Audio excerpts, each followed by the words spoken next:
Good evening, everyone. Welcome to our Town Council meeting. Hope everyone's enjoying their summer. Roller coaster of a ride for the weather, so thank you for coming out this evening. Madam Clerk? I'm sorry? Hey. Let the record reflect. Okay, no, we just started. Thank you. Madam Clerk. This is to inform the general public that this meeting is being held in compliance with Section 5 of the Open Public Meetings Act, Chapter 231, Public Law 1975. The annual notice was emailed to the Star Ledger and filed in the Township Clerk's office on October 25, 2017, and published in the West Orange Chronicle on November 2, 2017. Councilwoman Castellino? Present. Councilman Cirillo? Present. Councilman Guarino? Present. Councilman Krokoviac? Present. Council President McCartney? Present. Thank you. So the first thing on our conference agenda is presentation of joint meeting of Essex and Union counties, two upcoming projects. I'm going to let my colleague, who is the liaison to the joint meeting, preface this. Thank you, Council President. Thank you to my colleagues, and welcome to the members of the joint meeting of Essex and Union County. To my colleagues tonight and to the general public, what the members of the engineering and our legal department and bond people are going to explain tonight are two major projects that are being proposed through our waste treatment facility in the city of Elizabeth. What they're going to describe to you tonight is the proposal, the bond proposal of what each member community, if it's approved, will be responsible for. I believe 85 to 90% of the project will be covered by proposals to FEMA. These two will be discussed. The whole proposal is to make the facility, the waste treatment facility, the water treatment plant, more prone to protection to storms, flooding, river encroachment, and just general update and repair of equipment and of the machinery that's been installed at the joint meeting facility around 1975, and some may be older, and our engineering department can explain, we'll answer your questions on that. So, Madam President, I would like to open the floor to the members of the joint meeting. Thank you. Yes, thank you. Please. Speak into the mic. Good evening. My name is Joni Noble McDonald. I'm from Inglesino, Webster, Wiscalla, and Taylor. We are counsel to the joint meeting. As the councilman said, we're here tonight to talk about two projects that the joint meeting has pending. We have representatives from the joint meeting. Our executive director is here. We have the joint meetings engineer, CME Associates. We have our joint meetings financial advisor, bond counsel. The first of the projects that we're going to talk about is the joint meetings capital improvement plan. This is routinely presented to the joint meeting board. It has been 4 years since the last capital improvement plan was considered. And CME Associates is going to give a description of what projects are going to be undertaken through the capital improvement plan, but basically it involves upgrades to the waste gas burner, some miscellaneous building upgrades, and construction at the primary tunnel building. We also have the larger of the two projects, which is the joint meetings flood mitigation project. And this project involves the construction of reinforced concrete walls all around the perimeter of the joint meeting site, in addition to the construction of two stormwater pumping stations, an effluent pump station, and two more cogeneration engines within their cogeneration facility. And CME Associates will explain what exactly those things are and the importance of them to the project. This project came about because of flooding that the joint meeting had from Superstorm Sandy. From Superstorm Sandy, there was flooding that caused damages of about $1 million. And after the storm occurred, the joint meeting had their engineers do an analysis of, like a risk analysis. And basically that analysis came back and said that if there were future storms and flooding that occurred, if all damages, the cost to replace all damaged equipment would be about $50 million. And if they had a loss of function due to a total loss of function due to a major flood, it could exceed $1.8 billion with a B. So as a result of seeing how much risk was, how much the cost of the risk of any future flooding, this project came to be. The project cost about $99 million to construct. As the councilman said, it is anticipated that FEMA will be reimbursing about 90% of the reimbursable costs. There may be a few costs that FEMA decides are not eligible for reimbursement, and so that's why we're saying about approximately 90% reimbursement. The other 10% of the cost is what we're looking for from the member municipalities in the city of Elizabeth, and as you know, there are 11 member municipalities plus the city of Elizabeth. And our bond counsel and financial advisor who are here to talk about how these projects are to be financed. So I guess at this point it would be beneficial to have CME Associates come up and just give you a brief description of the projects. Thank you. Thanks, Jenny. We have Nolan Towers here from CME.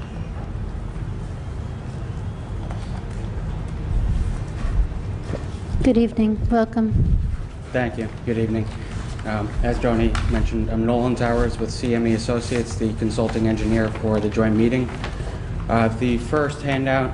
Excuse me, I don't even mean to interrupt. We've had a lot of complaints about our audio, about people hearing, particularly when the air conditioning on. There are two, yes, thank you. Just try to speak into them as well as you can. I will do that, thank you. The first handout that was provided in the manila envelope should look like this chart up here, which is the capital improvements plan. Every about 4 years, we work with the joint meeting to update this capital improvements plan. It includes past projects that have been completed, current ongoing projects, as well as future proposed projects. And these projects are proposed in order to maintain satisfactory operation of the joint meeting treatment plant.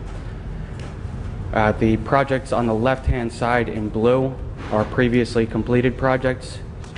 The projects in orange are currently ongoing, and the projects in green are the currently proposed capital improvements project for this current assessment.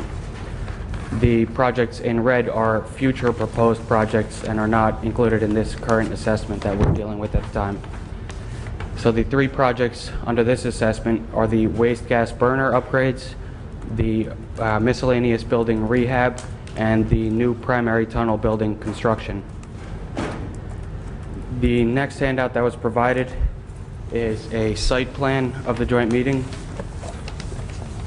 and has a quick description of the three proposed projects under this capital improvements plan.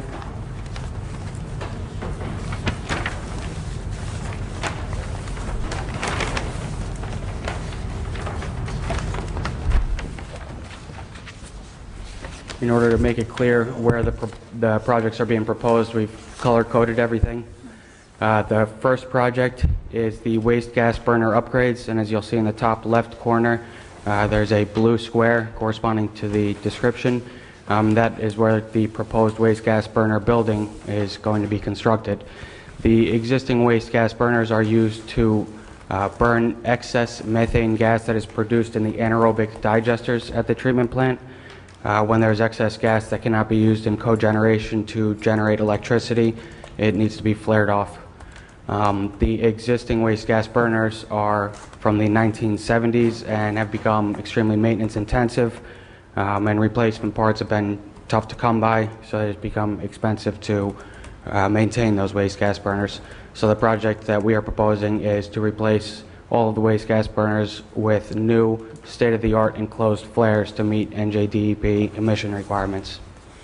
The second project is the miscellaneous building rehab, and as you can see on the site plan, there are probably about 8 or 10 buildings throughout the treatment plant that we are proposing structural rehabilitation or rehabilitation of the facade.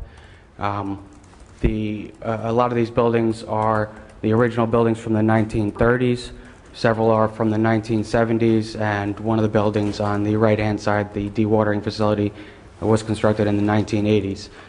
Each of those buildings are in severe need of structural rehabilitation, whether they're cracks in the floors or spalls in the concrete columns and walls. They are all becoming a safety issue and need to be rehabilitated. The third project is the new primary tunnel building construction at the westerly end of the primary settling tanks. Is an underground tunnel which houses many of the pipes that the process pipes that are used in the primary treatment processes. The tunnel requires confined space entry, which requires several personnel to monitor any personnel entering the tunnel, which becomes maintenance intensive and expensive.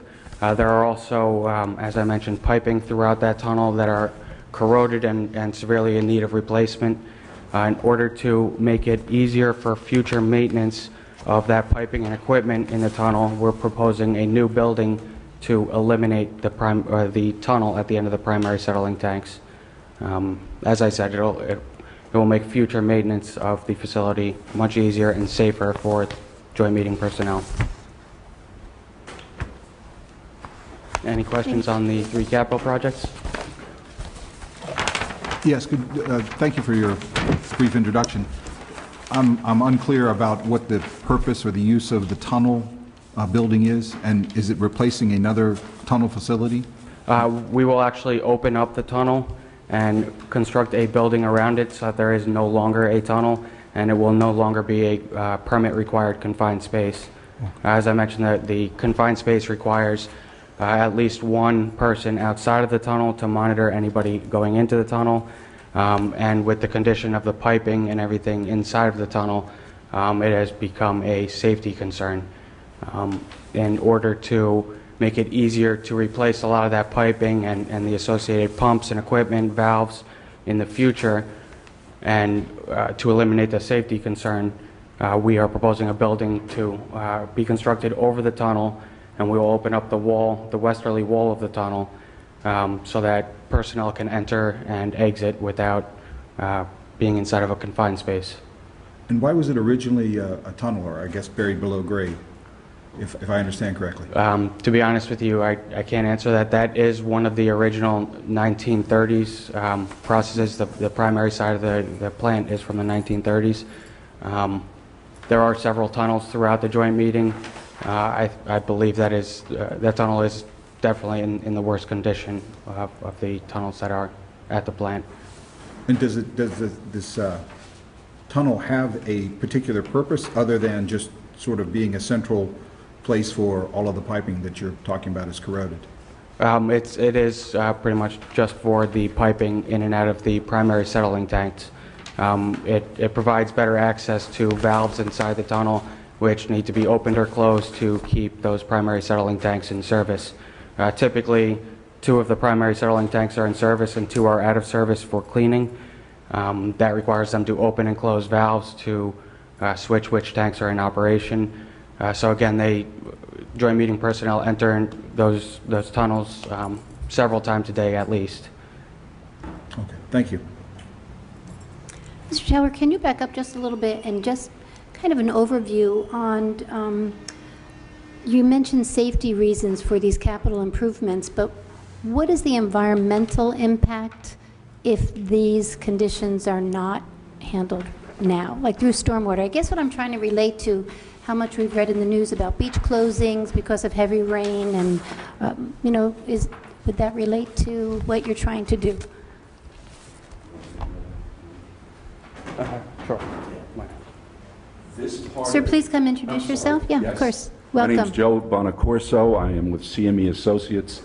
I was previously with the joint meeting. I was superintendent of the facility for over 20 years, and I have since been hired by CME over the past 6 years to assist in a number of different projects. Welcome. The first set of projects, as far as environmental issues, the largest environmental issue is the enclosed flare. The Department of Environmental Protection has changed the regulations for air permitting of these open burning flares, which are similar to the flares you might see if you pass the old Exxon refinery on the turnpike with the flames, open flames. Now those flares, if they are replaced, must be enclosed. So for years, we have been able to repair those existing flares without replacing them, but now the parts that are needed to maintain those flares are not available. So we've had to attempt to craft them just to keep those things in service. But now that we're at a point where they have to be replaced, they must be replaced by enclosed flares. Those are environmental regulations. The other 2 parts of the project, of these 3 projects, are not directly involved with environmental regulations. They involve the need for addressing failures of concrete or spalling concrete, facades on buildings, and that nature. Okay? Thank you. You're Yes. welcome. And does this new, I'm sorry, is this new building here, is that the same footprint, really, of what you're proposing?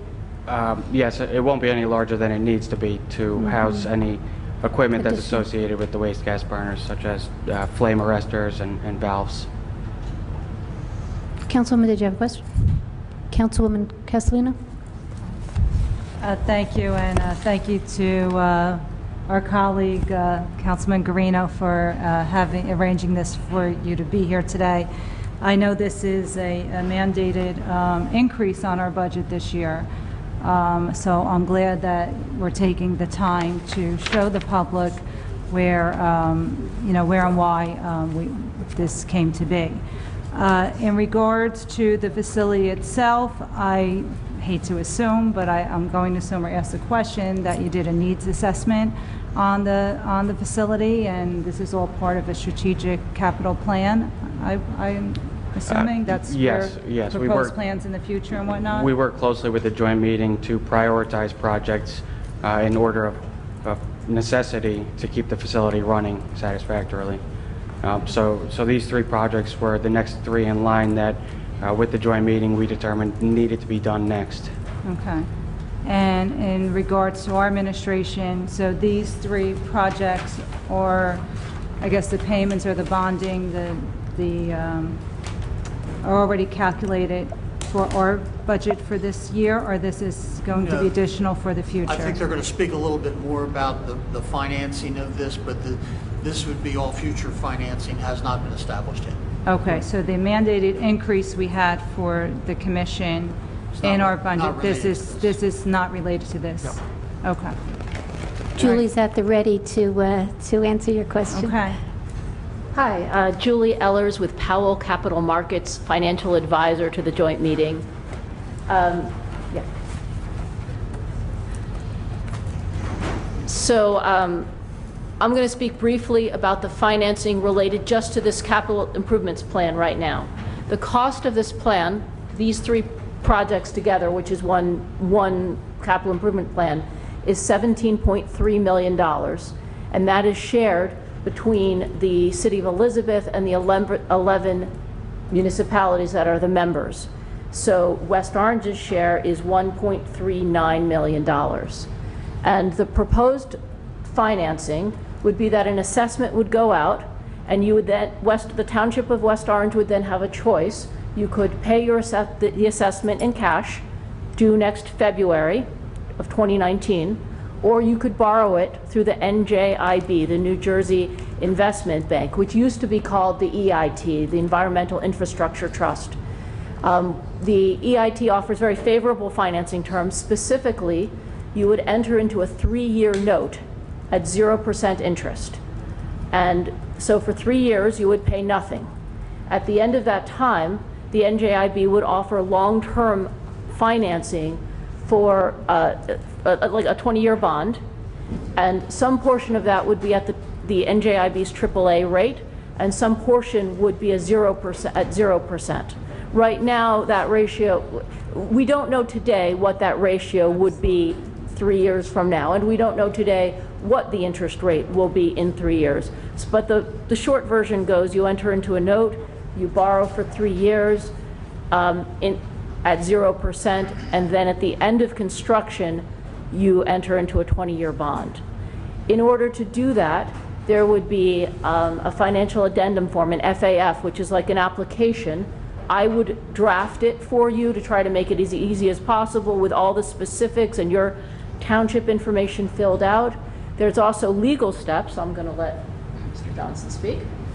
Good evening, Everett Johnson, bond counsel to the joint meeting from the law firm of Lynch, Goldman, and Spitzer. Chiming in with what Julie said, you will be expected, and all members will be expected to adopt a bond ordinance if you so choose not to fund this via capital. We're expecting that bond ordinance, assuming that this project is approved by the joint meeting sometime this month or early next month, that the bond ordinance will be introduced in September. so that all the member municipalities will have effective ordinances by November. There will be an introduction, there will be a second reading. At least 2 municipalities will need local finance board approval. You won't. So that, we have to line everybody up, because joint NJIB will not finance the project until all the member municipalities in Elizabeth have adopted bond ordinances or cash to finance the whole project. So that would be the step with regards to and the ordinance would fund both the note, short-term note, and a long-term bond as well. And I will draft the forms of the ordinances and deal with your local bond councils with regards to any specifics that need to be altered or entered into the bond ordinance reflective of West Orange. But I'll provide the form, just like Julie will also provide the form of the short-term financial indemnity forms as well to be submitted to NJIB. Thank you. Any questions? Yes, Councilman Cirillo. Yeah, I'm looking at your capital. Thank you, Council President, and thank you, Councilman Guarino, for allowing professionals to present before us tonight. My question is on the capital improvement plan. We do have 3, and this is on the conversation with respect to the financing. We have 3 vertical columns. Can you explain what each column means? Why in the capital improvement plan we have 3 columns? Yes. We have more. Never mind. 4. I assume you're referring to the assessments shown at the bottom? Yes. The only assessment that we are currently dealing with for those 3 projects in green is the first column that adds up to $17.3 million. Okay. The other 3 columns are potential future assessments based on the cost of the future proposed projects. In another 3-4 years, we'll sit down with the joint meeting again and reprioritize projects according to the facility demands, and those numbers may change slightly, but those are potential future assessments, and they cover the costs of the proposed future projects that are not included in this current capital assessment. Appreciate it. Thank you. Thank you, President. Councilwoman Castellano. I'm sorry, I started processing this. So the increase that we had for this year, was that for, what was that compiled of? We had a substantial increase this year, so I assumed it was for some project. You're speaking to the budget that was adopted. Yes. The budget is adopted based upon what the anticipated needs of the joint meeting happens to be. And at the end of the our fiscal year ends on December 31st. At the end of the year, the unexpended funds which were allocated are refunded to the municipalities at the same percentage that they were initially assessed. In addition to that, there is added to that refund whatever operational income occurs. We call it miscellaneous income. The sources of those miscellaneous incomes include interest. They include, there's a couple of properties that the joint meeting owns, and they are leased. Another source of income is the tipping fees that are charged for fats, oils, and greases to be brought to the joint meeting for treatment. That alone last year netted approximately $450,000 over and above what our costs to process it. So those are among the things that are computed into what is returned. I believe last year we returned approximately $1.6 million to the member municipalities. So that significantly reduces the overall size of the budget.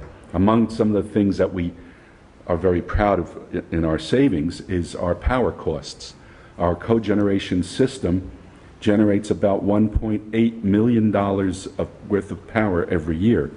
So that's close to $2 million that the municipalities are not charged for power to operate the facility.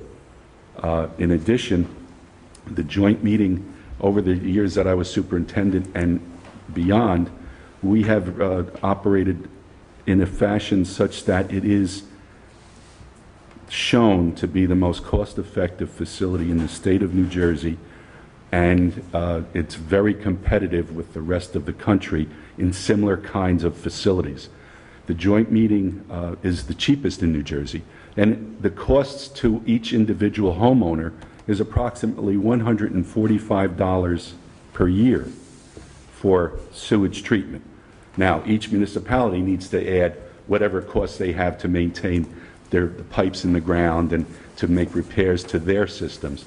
But the joint meetings costs to the individual homeowners is the absolute lowest that you'll see anywhere in New Jersey. Other towns not far from this very town can be as high as $1,200 per year. Okay, does that help understand what we're involved I in? have to have a conversation with Mr. Gross just to wrap my head around a little bit, but for your purposes, I'm good, thank you. Okay, you're welcome. Councilman Cirillo. My question is, how would we pass this through into our sewage fee? How would this work? How does this process work? That's a discussion that we have periodically in terms of looking at our fees and our revenues and our expenses during the budget process. So we have raised our fees in the past some years, and we'll consider that certainly next year as well. So when I present our analysis, costs like these are embedded in that. So hopefully this one, I'll just say this, is we have 5 projects which were through the NJEIT, and now it's the NJIB. Yeah. NJIB. They've been very favorable for the municipality. Each deal is different, but they all have a no interest component. Sometimes, I think on the next project we'll talk about that. There's also some potential forgiveness. So those types of things are very, very advantageous. Certainly, I would not anticipate that we'd be in a position to write a check a year from now for our portion of this project, and would certainly want to use the 0% financing for 3 years, which I was glad to hear that that's a true 0%. It's not capitalizing the interest. It's a true. That's correct. No cost loan. So to the extent that this is a required, and I believe that it is, required improvements that are necessary, I would definitely be recommending that we move forward with the project and move forward with the financing through the NJIB. That's the 3-year. Yep, it's 3 years. So 3 year. Well, you're in for a penny and for a pound.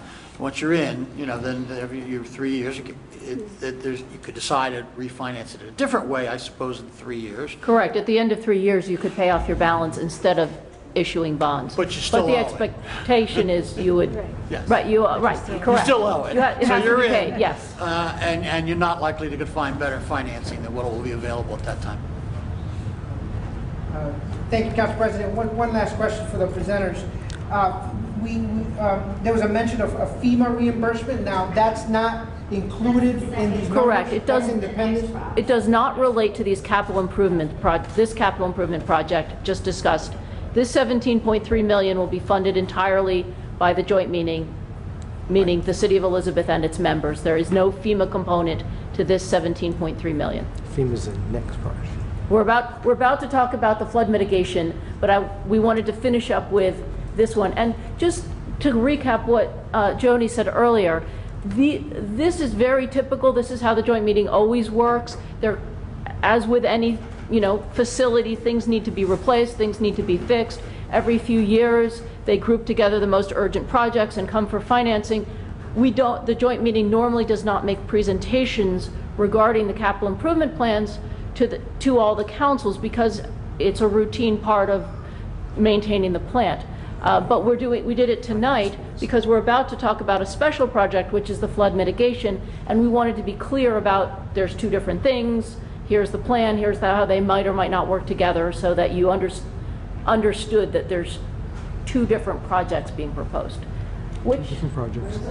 Thank you, but I had one last question in the original presentation, and my last question is, do you need, is there any, for all municipalities to vote in the affirmative in order for the process to move through? Nope. Or is it just majority? Majority.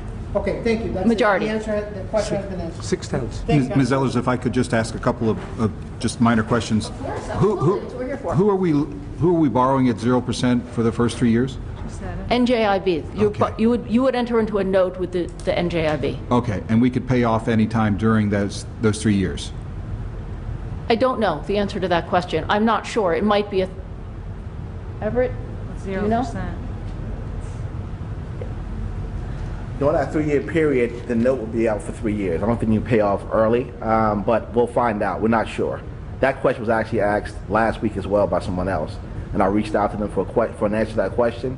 Not yet heard back from them, but we'll find out, and I'll contact your CFO to provide that response. They have told us that their new policy, the EIT, the Environmental Infrastructure Trust, used to enter into long-term funding while projects were still being built. And their new policy is they want the construction to be finished before the long-term financing happens, before the bonding takes place, because it simplifies their paperwork and balances back and forth and making sure that the bonding is for the correct amount. So that's something that might be new to you. It's new to us as compared to something that you might have done 5 or 6 years ago or 10 years ago, is that they don't want to enter into bonds until the construction is completed, which is not the same thing as answering your question. If West Orange wins the lottery and you have $1 billion cash on hand and you're trying to look for ways to spend it, can you pay off your note early? I heard your question. I don't know the answer to that, but I wanted to clarify about the bonding.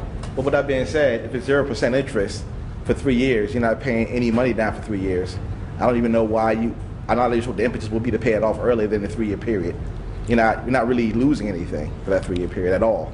I'll bet you Ms. Ellers knows where I'm going with this, which is it's dead on the your interest rates are going to be a lot higher in 3 years, almost certainly. They're already been going up for the last 18 months, so that's what I was trying to think about. There is... But as I was going to say, you can still pay it off. If you decide in 3 years not to go out with long-term bonds, you can still pay it at the end of that 3-year period. There's no requirement if you're into a short-term note to issue long-term debt in 3 years. That's completely up to each municipality based upon their individual financial circumstances at that point in time. In the first 3 years, I guess there will be a note issued. Do the members have any requirement to pay any of the underwriting fees? No, No. that'll be part of the bond. The bonding will have fees built into it, not fees that you pay in cash, but capitalized, built into what you borrow. There will be fees associated. Let me also add that there will be costs of the notes, but the note also has in the NJIB application, there are line items for cost of issuance built in the numbers already. So you're not paying an additional amount. Your numbers already include the cost of issuance associated with the issues of the note. So yes, there'll be fees, but there won't be an extra fee on top of what you're borrowing. If that was your question. It's all rolled in. The fees Yes, are going to so be capitalized. That's Yes. correct. Yes. No interest capitalization, but the That's fees. correct. Capitalization. We don't know. That's pretty No, it should be typical. it's included in the number. Yeah. Okay. Yes, thank you. Thank you. Thank you. Yeah. I have one last question. Sure. Councilwoman? You get all your approvals from all the townships. When do you plan on this project to commence, and how long will it take to complete? So the anticipated timeline is that all of the municipalities, is that the joint meeting is going to have a vote this Thursday, yes or no, on this capital improvement plan. If it's approved, then we're going to ask all the municipalities to start moving forward with introducing and adopting their ordinances. And certain of them also need to get local finance board approval, which takes a certain amount of time. There's an application and a meeting, and there's some time involved with that.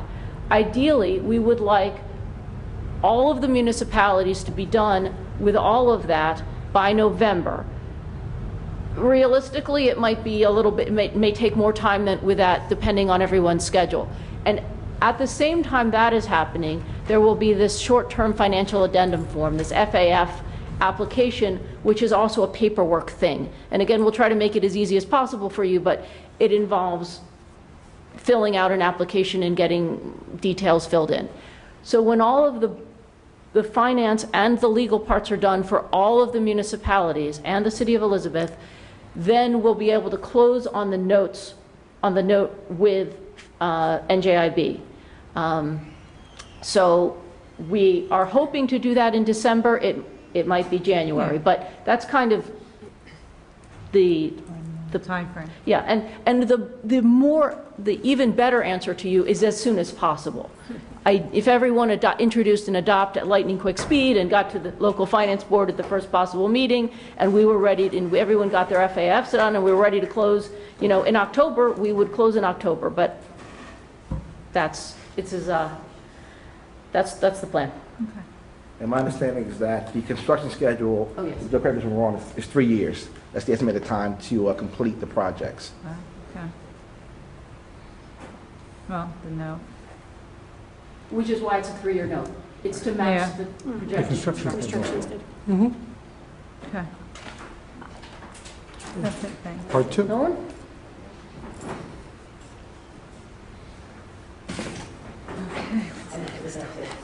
I had thought if I may say something, Council President, just to let my colleagues know that prior to this and everything else is that I discussed it with my board members at the joint commission, at the joint meeting, and I pushed forward with this issue of laying this all out municipality by municipality, because it wasn't going to happen this way. But we pushed the issue. I met, discussed it with a number of it, and 2 meetings ago that Mr. Gross was there and Mr. Lepore, I insisted that this come before each municipality and these detailed, reports, so every municipality knew what the true picture was going to be, and not just having a meeting, voting on it, and just going forward. And the members of the joint meeting and the the director, Mr. McGee, and the engineers and bound consultants agree this was the proper way to go. So everybody sees a clear picture of what's being presented. And of course, the big project, which is the water, the storm protection, which is part of the FEMA proposal. So I just want my colleagues to know that this was not just, to be out there, but that every step was made so each member municipality and residents and my colleagues on the council would see each piece of the project and the costs and the implications of what the joint meeting is asking for. So Thank you. Yeah. everything is out in the We've never had this open. before, so thank you. Right. Mhm. So, Better understanding. right. Thank you, Council President. Thank you, my colleagues. Okay. Okay, if there aren't any further questions on the capital improvements projects, I will move on to the flood mitigation facilities projects. The next handout in the manila envelope that you were given is a site plan of the joint meeting with the proposed flood mitigation facilities projects shown. As you are aware, in October 2012, Superstorm Sandy devastated many parts of the New Jersey coastline. The joint meeting did have flooding, and throughout the plant, several buildings had major equipment failures due to floodwaters entering the buildings.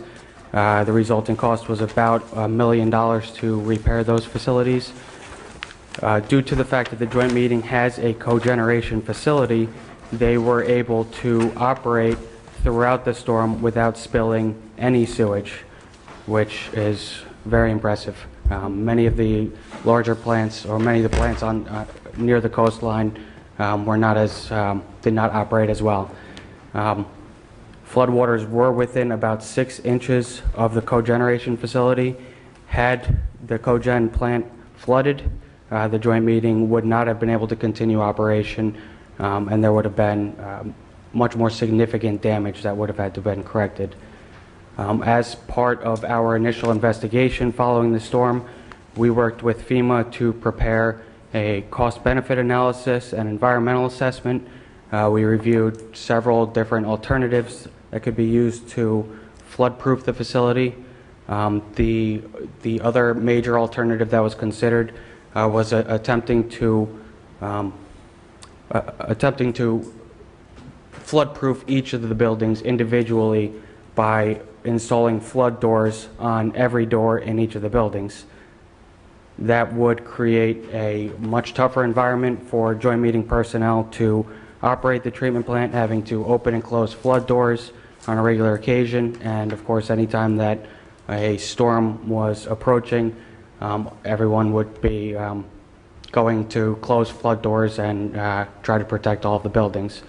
There was an enormous cost associated with that, and in addition, many of the masonry buildings would not be able to withstand several feet of floodwaters without the walls themselves collapsing.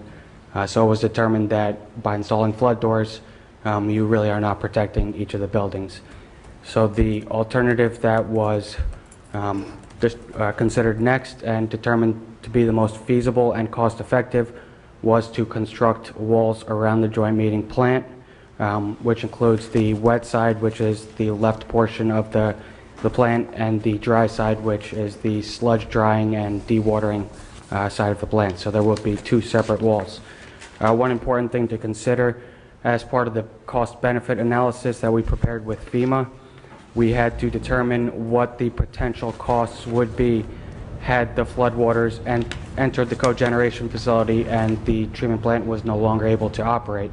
I believe Joni touched on some of these numbers, but the estimated damage to the joint meeting would have been in the area of about $60 million, just repairs to the joint meeting. In addition to that, there is a cost associated with the loss of service, which is all the residents, commercial properties, industries that go to the joint meeting would more or less need to be shut down because they could no longer flow to the joint meeting, and there would be severe backups. First in the city of Elizabeth, which has combined sewers, so likely as it started to back up, sewage would start coming out of storm sewer inlets. As that backed up further, it would affect all of the member municipalities in time. And of course, like I said, residents, commercials, industries would have to shut down because they could no longer send any wastewater to the sewer system. You literally could not flush toilets without it backing up into your own home. So the cost associated with that, which was determined using FEMA calculations, it was not a calculation that we came up with on our own. The estimated cost for the loss of service is $1.8 billion, and that's estimated using the numbers that about $45 per person per day that the joint meeting facility would be out of service. It was estimated that there would be at least 90 days that the joint meeting would have been out of service had the entire facility flooded. And that number is actually based on another large treatment plant in New Jersey that was out of service due to that flooding. So $45 per person times 500,000 people, which is the population served by the joint meeting, times 90 days is about $1.8 billion. So in order to avoid those potential extremely high costs, again, we determined that constructing a flood wall around the facilities was the best method of protection. As part of the design, we determined the height of the wall using future predictions for a 500-year storm, as well as future sea level rise that is projected, and potential wave action to eliminate the possibility of waves bringing water up over the wall, which with a wall the size that we're talking, the length that we're proposing would be significant with wave action. So we determined that the height of the wall, in order to reduce that potential of flooding, would be at elevation 22, which I believe is noted on the right side of the plan. In order to keep rainwater out of the plant during storm events, stormwater pump stations also need to be constructed on both the wet and dry sides of the plant, and that will simply pump stormwater that enters the treatment plant facilities over the wall. Another pump station will have to be built to allow for pumping of the effluent treated wastewater out to the Arthur Kill. There was a period of time during Superstorm Sandy where the storm surge rose high enough that effluent treated wastewater could no longer leave the plant.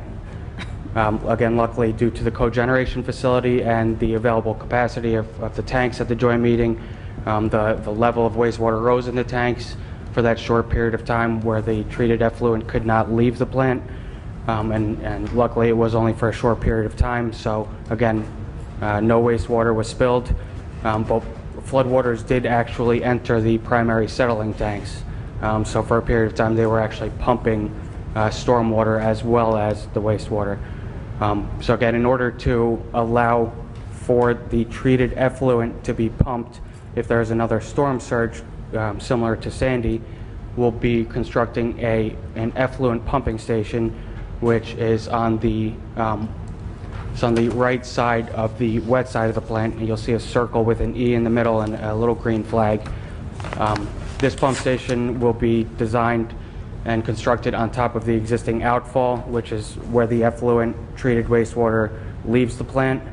And when there is a storm surge, the treated effluent will be redirected into the effluent pumping station, where it will be pumped into a surge tank, which will allow the flow to leave the plant again by gravity. The final part of the flood mitigation facilities project is the addition of 2 cogeneration engines at the cogeneration facility. The cogen facility was constructed in 2008-2009, and 4 cogeneration engines were installed. Two additional, there was space provided, and all of the electrical wiring was installed when the original plant was constructed in 2009 for 2 additional cogeneration engines to be installed. And in order to be able to power these 3 new pump stations that we will be constructing, 2 additional engines are needed. And again, when the joint meeting has to operate as an island, when PSE&G power is shut down and they have to rely on cogen, that power is crucial to keeping the facility in operation. So the 2 additional engines will be installed and connected to the pump stations, as well as the biosolids facility across the street, and that will allow them to maintain operation when PSE&G potentially shuts down electric power to the plant. So that was really a comprehensive visual explanation of environmental impact. Thank you. My question is, prioritizing this, is this project part of the 3-year construction plan? Because this seems to be a priority. Yes, it is. It'll be so it's going all- concurrently with the Okay. capital projects. Thank you. Councilman? I just want to give folks a visual of where this facility is located. So where the New Jersey Turnpike meets the Goethals Bridge, that's where the facility. So next time you drive down there and you want to wrap your head around what we're discussing tonight, or how large the facility is, and it sits on the Elizabeth River, that's where it's located. So as you're going down the turnpike, remember to look out and you'll see where tax dollars hard at work.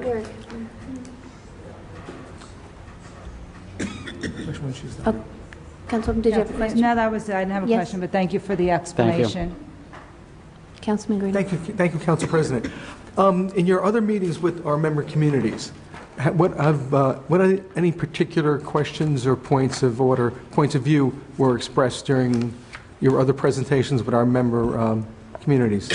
Well, as far as the descriptions of the projects, as we've continued presenting this to each of the member municipalities, we've tried to include all of that information in the presentation.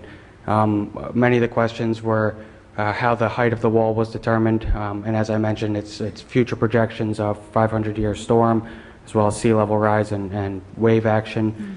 There were also questions about the capacity of the pump stations that are being proposed, and they're all based on historic data that has been collected by the joint meeting, as well as future projections. Okay. If I may continue, Council President, my other question, maybe you can, is our bond counsel can answer the question, but were there any questions on financial response from other councils? What their either concerns were, or what other points of view did they have with the cost of the project? Why don't we give the short version of how the financing will work first? And Okay. then we'll talk about what other people asked in addition to what the basic presentation is here. Okay. Sure. I'm good with that. Thank you. Thank you, Council President. Councilman, any questions? So, Yes, Councilman, Yes. sorry, Everett. Yes, sir. The flood area, did it change after Sandy, when they remapped the flood zones? There was additional concern. Sir, come to me. There was additional concern that was addressed by and updated by the current design. Nolan mentioned that the top of the wall will be at elevation 22. That means it's 22 feet above sea level. It doesn't necessarily mean that the wall will be 22 feet high. At some points at the joint meeting, it will be 14 to 16 feet high. Okay? And yes, so all those designs and updates were based upon the newly drawn stormwater maps and flooding maps. And it's probably necessary for insurance purposes as well. Oh, we had to buy more insurance because of the exposure that we had as a result of Sandy. Okay. Well, thank you. Yeah, it's a necessity. Yeah. Right. A mandate. All right, so the financing side. So similar to the capital project that we discussed earlier, we'll be financing this project as well through the New Jersey Investment Bank. They will be allowing us to borrow, once again, with a 3-year note, with 0 interest, no principal pay downs for 3 years. The biggest nuance to this particular project is the fact that FEMA is involved. And FEMA will be providing reimbursements up to 90% of total project costs. The 90% number comes from FEMA's program with regard to Hurricane Sandy disaster relief. The known percentage from what they told us is 70%, but with regards to Hurricane Sandy, given the devastating impact, their reimbursement was 90%. They're including this project as part of their Hurricane Sandy relief efforts. And FEMA is going to reimburse the joint meeting on an as-you-go basis. So as a joint meeting is requisitioning money and spending money to construct the project, we'll be submitting invoices over to NJIB. They have someone on staff who is apparently very knowledgeable about the FEMA requirements for reimbursement. And so they will be handling reimbursement on behalf of all the members in Elizabeth in terms of how to get that money back. And they'll be submitting those invoices on an as-you-go basis. The expectation is that in 3 years, once the notes expire, the project will also be completed. Also, the expectation is that the reimbursements from FEMA will be received at the end of that 3-year period as well. Therefore, the member municipalities in Elizabeth will, at that point, have an option to issue long-term bonds, but only for the 10% remaining portion of the total project cost. So this project, which is estimated to be about $100 million, will be financed ultimately by the member municipalities in Elizabeth for $10 million out of their actual budgets. So the main question that everyone wanted to know was the FEMA reimbursements, the FEMA commitments. And as we explained, NJIB will not even sign off on this project unless they have commitment from FEMA to reimburse the 90%. The 3-year note will be floated by NJIB. They're not going to go to an outside source of funding. So therefore, they are at risk as well if for some reason FEMA is not reimbursing 90%. So that is a requirement that we all need, meaning joint meeting and NJIB, to move forward with this project, to have FEMA finally sign off 90%. We've been in constant negotiation, discussion with them. Like I said, they've done the analysis. I think Nolan mentioned earlier with regards to the cost-benefit analysis, and determined that the $1.8 billion in loss of services would be effective if there was a shutdown of services due to another 500-year storm. So this project is something that's high on everyone's priority list. Let me jump in also. Obviously, the FEMA reimbursement is key to this whole vision. So Everett did a great job of putting that out. Just a few more details here. So you had asked about the timeline earlier, which is, of course, essential. So the idea is that things are going to be moving on a parallel track. The municipalities are going to be introducing and adopting their ordinances and completing their FAF forms, and at the same time that the FEMA commitment is being finalized. So at this moment in time, we do not have a signed commitment from FEMA, but they have indicated that they're going to be giving us a commitment. They have, T crossing and I dotting types of questions. Why is this exactly like this? Why is, in terms of engineering, why did you choose this instead of that? As Everett said, the NJIB has told us they will not issue financing. They will not sign the note with the municipalities unless the FEMA commitment is in place. There might be some possibility of doing it in pieces if the FEMA says, okay, we're signed off on step 1, so we could, move forward with that. But the joint meeting certainly has no intention of having the municipalities borrow money without the FEMA commitment behind it. So that is that. And then, as Everett said, the one other additional mechanical thing that will be added to this, West Orange will be asked to sign a memorandum of understanding with the NJIB. This is an agreement that lets you delegate to them the FEMA reimbursement process, which is a really good thing because they spend all their, they have guys who stay up late at night reading subparagraph 473, exactly how to do this paperwork. They boast of lightning fast reimbursements. I make no personal representation as to that, but they will handle it so you, as the township, will not be haggling with FEMA over reimbursements and invoices. But so that's another, just a mechanical thing. There will be an FAF, the ordinance, and the memorandum of understanding.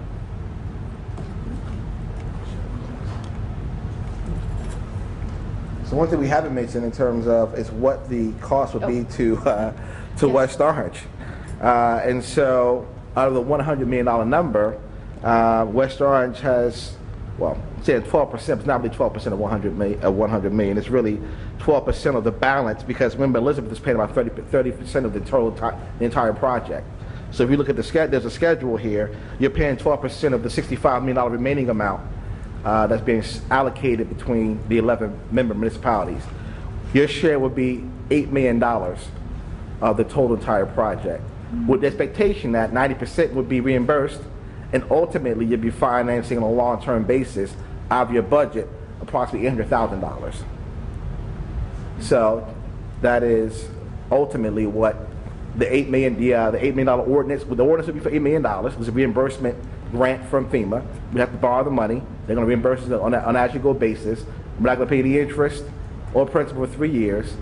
Once the project's completed, once FEMA has reimbursed us on 90%, we're going to go out with NJIB for at least a 20-year long-term bond, but for the 10% remaining portion that's not being reimbursed by FEMA.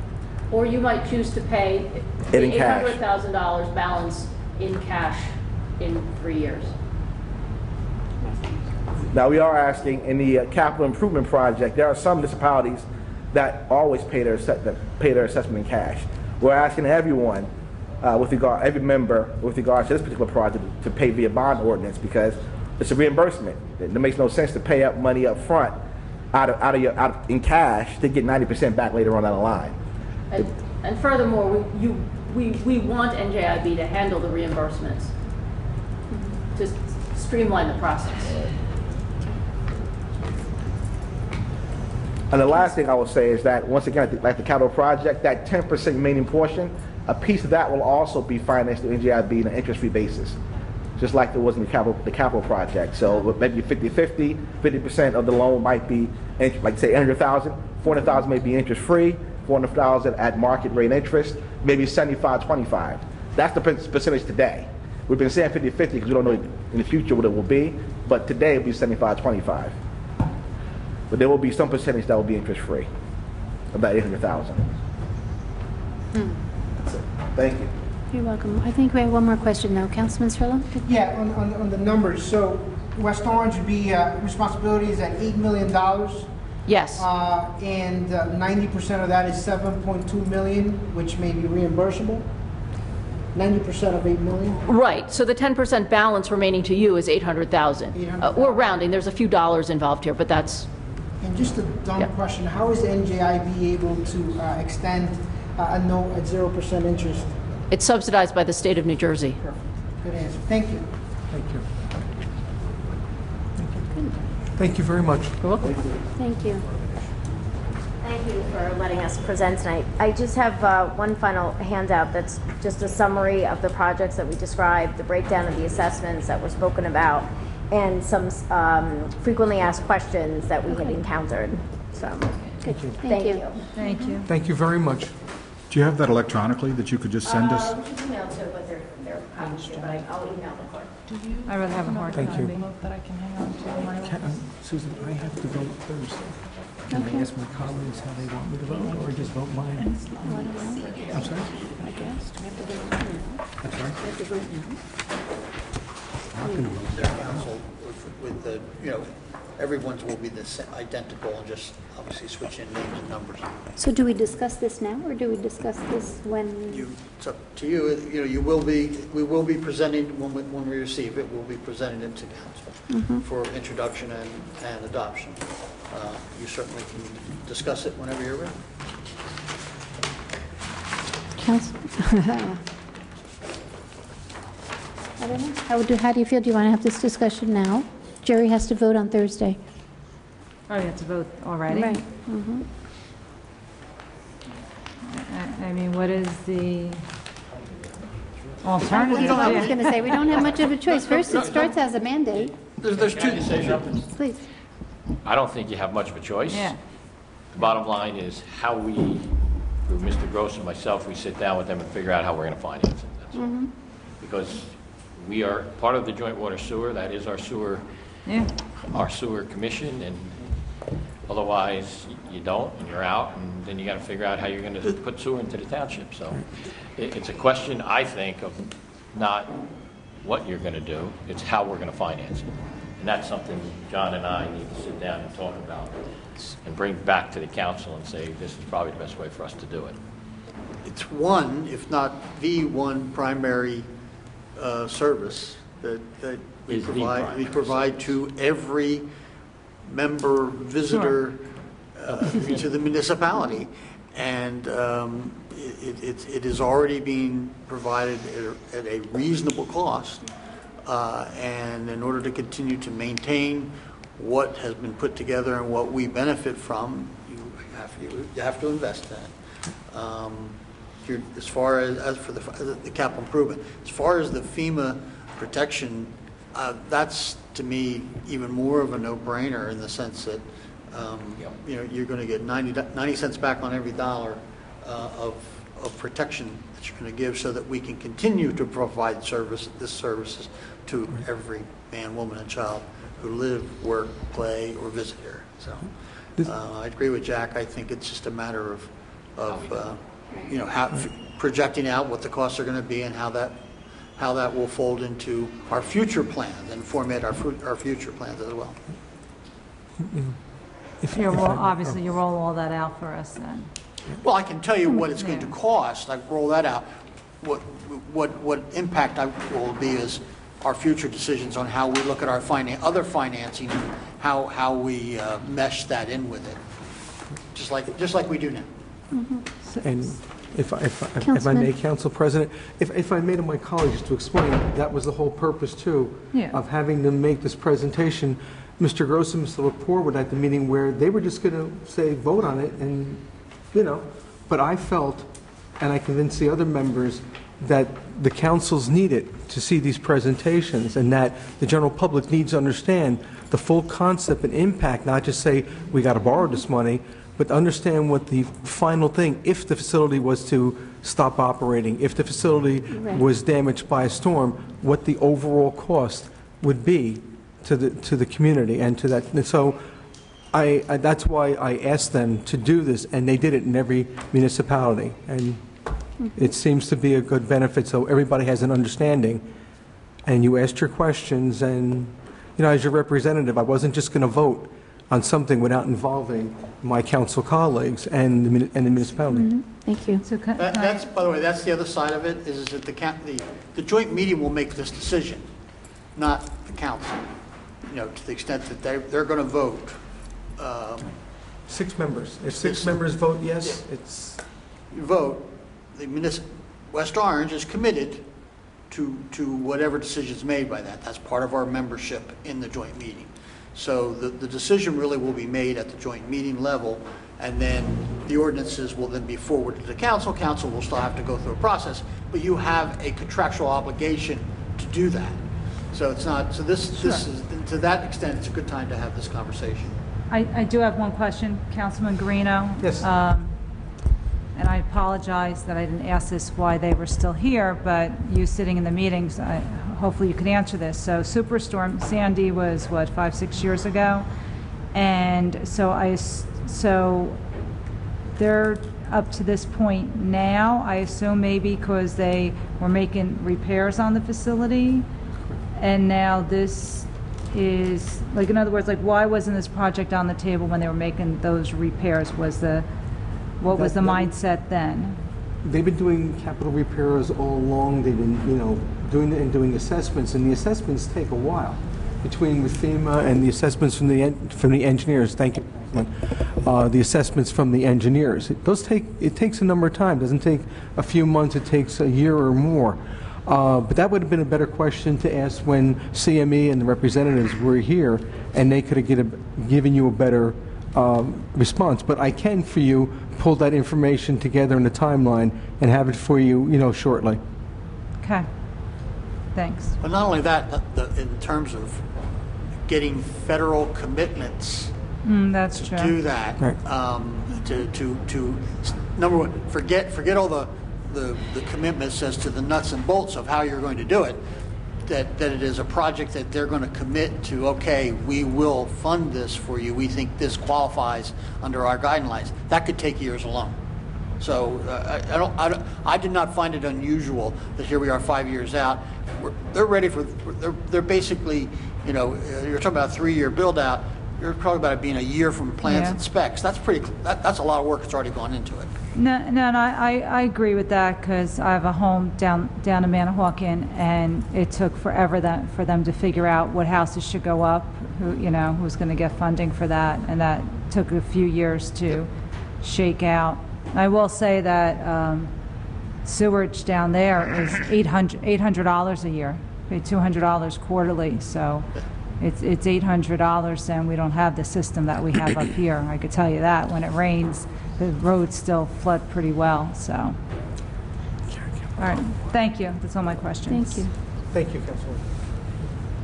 And as we've heard, I think we heard that the facility, they should be commended on the operation of the facility up to this point. But we've been pretty damn lucky too, I have to say, with the storms that we've had back to back.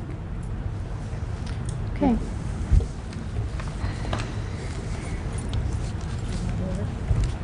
Thank you. Jack, any comments? Are we going to move on to our agenda? What's that? On redevelopment, that's next on our agenda. Oh, okay. Yeah, as we all know, the redevelopment is moving along. There were some questions posed by councilmen that I got the answers for. Can't hear. Can you hear me now? Yes. Okay. There are some questions that the councilman had asked about redevelopment. There are 34 units in the R/R, 26 of them. There have been at least 26 leases, and out of the 26 leases, there's 16 people that are currently in there right now. So 76% of it's been leased, 44% of it is occupied at this point in time. They are ready at the end of, they told me today that at the end of the month, they're going to be looking to start doing apartments in the Battery building. The other issue I think the councilman had asked about was commercial rentals. As of right now, they haven't signed off on any commercial rentals. They're talking to 4 or 5 different commercial companies, which they would not reveal to me who they were, but they haven't signed off on anything yet because they're looking for specific commercial tenants. So they're hoping to, as I said, finish with the R/R and get into doing the Battery building by the end of the month. That's what they told me today. I think you had a couple other questions, Councilman, on the Phase 1 project.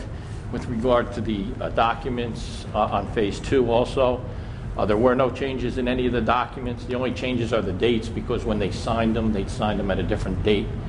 So there were some changes with dates. That's all, I think, from what I had heard from our counsel today. So the documents have not changed at all. Have they actually been signed? Have you actually had the closing? She believes, yes, the documents have been signed. And now they're just waiting for them to put together their work plan for Phase 2. Okay. The clock is ticking. Yes, the clock is on. Okay, so we have signed the documents, we have closed, and now they have, I think, 90 days to start? 90 days to file an application? I'm not sure exactly what it is, because I didn't ask her that, but I think it is 90 days. Okay. Yeah. And other than that, that's all I have, unless you have any other questions that I can answer. We had talked at length at the last council meeting about jitney service to Phase 1. Right. I'm sorry. There is, right now, we have a plan that Mr. Lepore put together. We had talked to them originally about the plan. The plan has not been put into effect yet. And as you had asked me if there was a contract or wasn't a contract, it's not in the contract. And was it in the Phase 2 governing documents? No, okay. It was not. Okay. Good, because I just totally blanked on that. I didn't remember us talking about it. Yeah, it was not. So there sounds like there's some sort of verbal agreement that needs to be. Yes. Okay. The more we talked about it, and the more I look back on 3 or 4 years ago, I think it was a verbal agreement that we had, that we said if we would work out how we could do it. How if we were going to do it, this is how we're going to do it. And if we do it, we will come up with an agreement on how we're going to do it. Okay. Is the service currently being provided? No. Okay. Not right now. Okay, because I thought at the last meeting you said, somebody, maybe it was Mr. Lepore, said that the agreement will take effect, they will start making payments when the building is fully leased. Well, I've had conversations with Mr. Diaz personally, and he had asked if we could put a plan together. We did put a plan together, but we have not implemented that plan yet. Okay.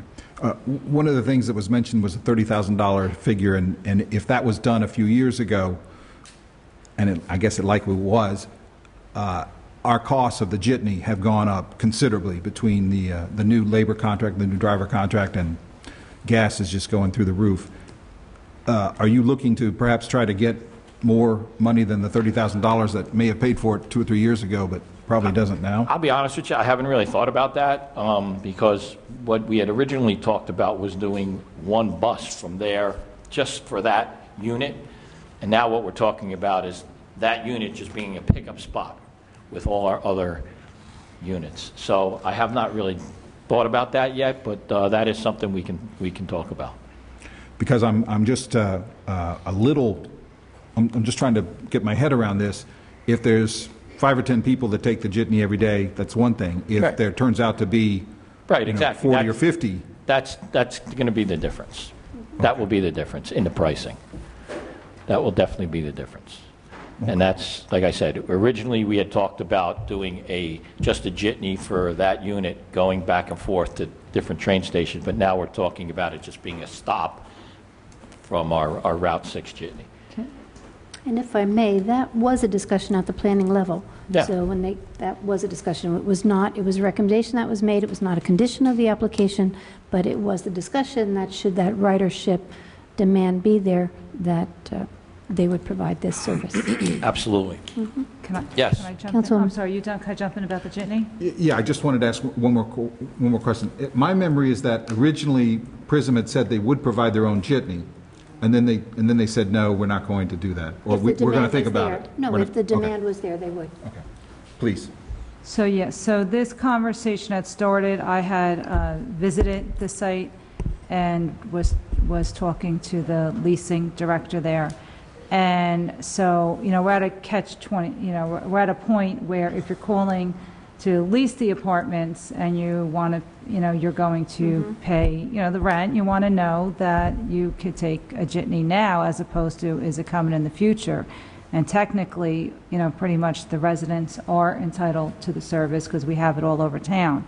So at the very least now, I think Mr. Lepore was able to accommodate, which didn't take it out of its way, where I think it was going to go down Lakeside Avenue if Yes. they had tenants. So this way, it's more favorable if you're calling and you're going to lease, that you're going to be able to get the jitney now as opposed to a maybe. I mean, if I heard a maybe, I would move on to the next residents that I was looking to lease. So at least this way, they'll, it could build up. And what was the other point I was going to make? Or they could also they could also drive down if they wanted to Mississippi Avenue and park there if they wanted to. But I think Mr. Lepore, it wasn't going to take any time off the route and inconvenience the other folks on Route 6. So hopefully we'll build up quickly once they get more tenants, and then this conversation can move forward. Yep. Right. Very good selling point. Okay. Thank you, Jen. You're welcome. Any council liaison announcements Okay. you'd like to make? May I start? Of course.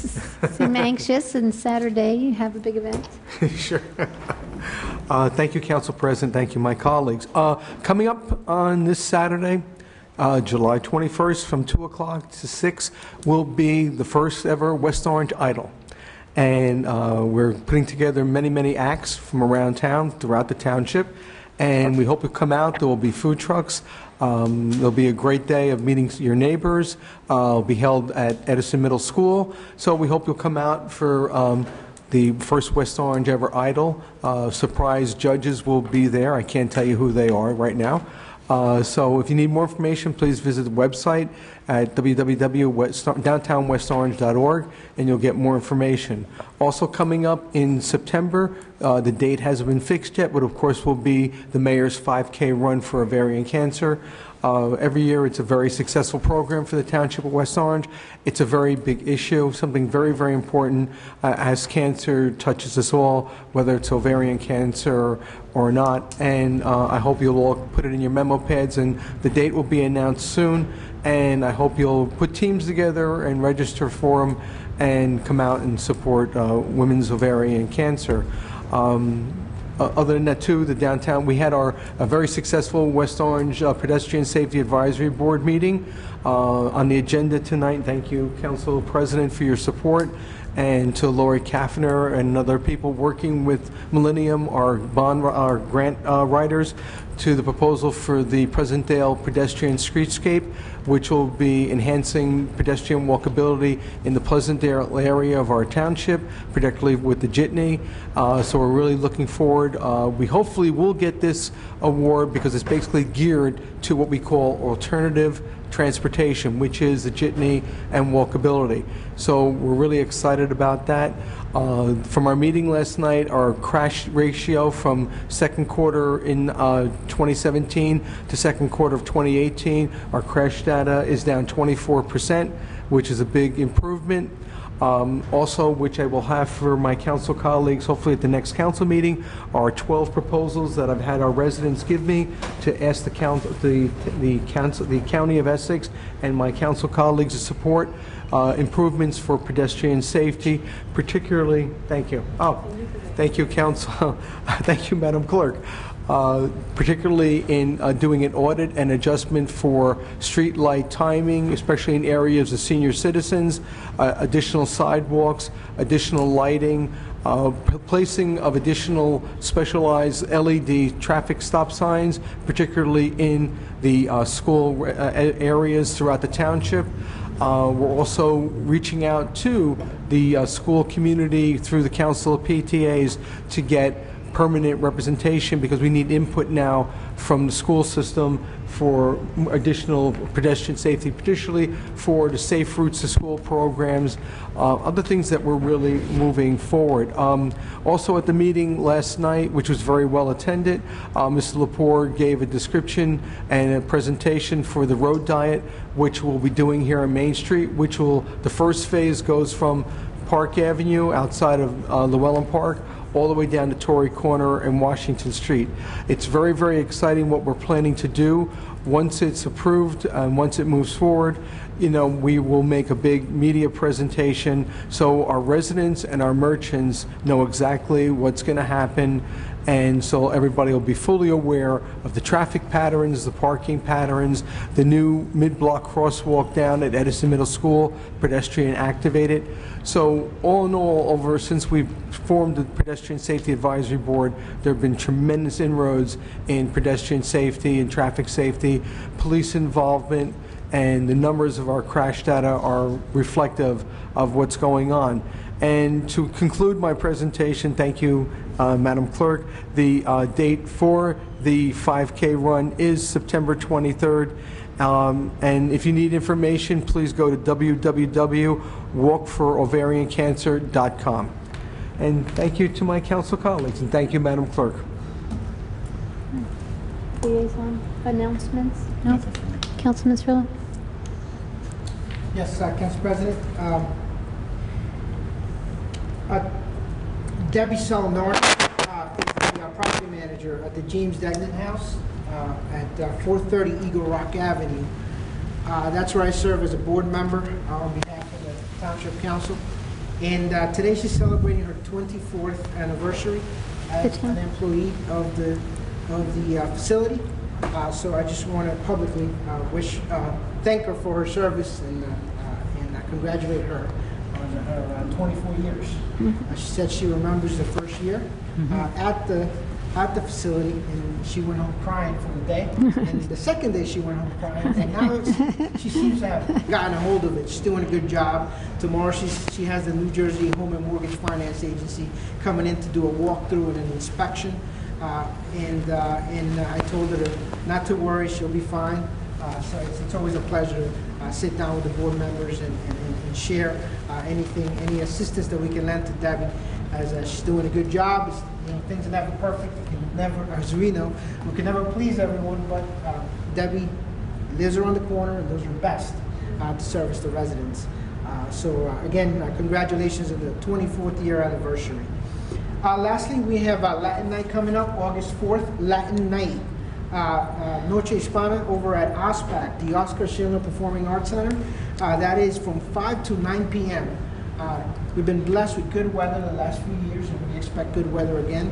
I want to thank Susan Anderson for her hard work on helping us, making sure that the food trucks are coming in. There's food options, Latin cuisine coming in. We have bands and learn how to dance. Some of the bands are very active in engaging with the attendees. So I invite everyone to attend Latin Night, August 4th at OSPAC.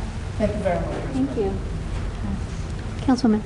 Yeah, I want to give a shout out to our hardworking recreation department and public works, for that matter, between the Food Truck Festival July 1st and 4th of July event. They've been quite busy, and it's been hot as well. So thank you to all of them for all the hard work, and our police and firefighters who have been out assisting in these public events. The Recreation Department has another Saturday night at the movies up at OSPAC this Saturday night, the 21st at 8 p.m. The movie is 20 Million Miles to Earth. So we encourage all to go up and enjoy a nice evening. Hopefully the weather will be a little cooler for this one. I think it is going to be a little cooler Saturday night, which is a great thing. And they have it's free admission, bring chairs and blankets, food and beverages for sale. So almost like a drive-through night, except without the car. So enjoy the nice movie on the lawn. I just want to share with my colleagues, Sunday morning, my husband and I were busybodies. We went up, we were driving by Eagle Rock, up Eagle Rock Avenue, close to our home, where we wanted to go look to see what the buzz was at Chit Chat Diner. So we went to sneak in. We saw the tape wasn't there, and we saw the owners outside in the parking lot. So it was exciting. They invited my husband and I in, and I have to say it's absolutely gorgeous facility that they built. They're looking to open any time now, They couldn't say enough about the building department and our zoning officers, how much they've been assisting them, so I wanted to share that with the administration. And I know I'm excited. It's always great to have a new venue here in the township. They've been through some challenges, but they appreciate the township's assistance in that they provided to get them to this point. So we look forward the next week or so to a new place to dine here in the township, and we wish them the best of luck. Mr. Sayers, I'm going to ask you, just remind if you could jot it down, or the Public Relations Commission. As you know, we're working on a resource guide that we're hoping to get done for the end of the year, for January 1st. It's a lot of work. They've been working very hard. But we need, I need the map, and we need to name, the mayor and the administration could just give our new Pleasantdale parking lot a name, and I could have Mr. Lepore assigned Google Map coordinates to it, so we could get the final township map done of all the parking locations, so we could have it in the guide. And if we could have somebody from whoever you had make the last map, update the map, and get it in a PDF for us so we could submit it when we're working on our booklet. We'd appreciate it. And that is all. And and I just have to thank Council President, and congratulations. Every week, every Sunday, there's been a lot of Eagle Scouts, and bless you, we've had quite a few of our young residents become Eagle Scouts, and unfortunately I've been unable to attend these events, but I know, Council President, you enjoy attending them, and you've been representing us well, and I know you'll probably, I don't want to steal your thunder, but thank you for, past month, it's been almost every Sunday. Season of scouting. And with my big crazy family, with all our graduations and parties and whatnot, thank you for representing us. And future weddings.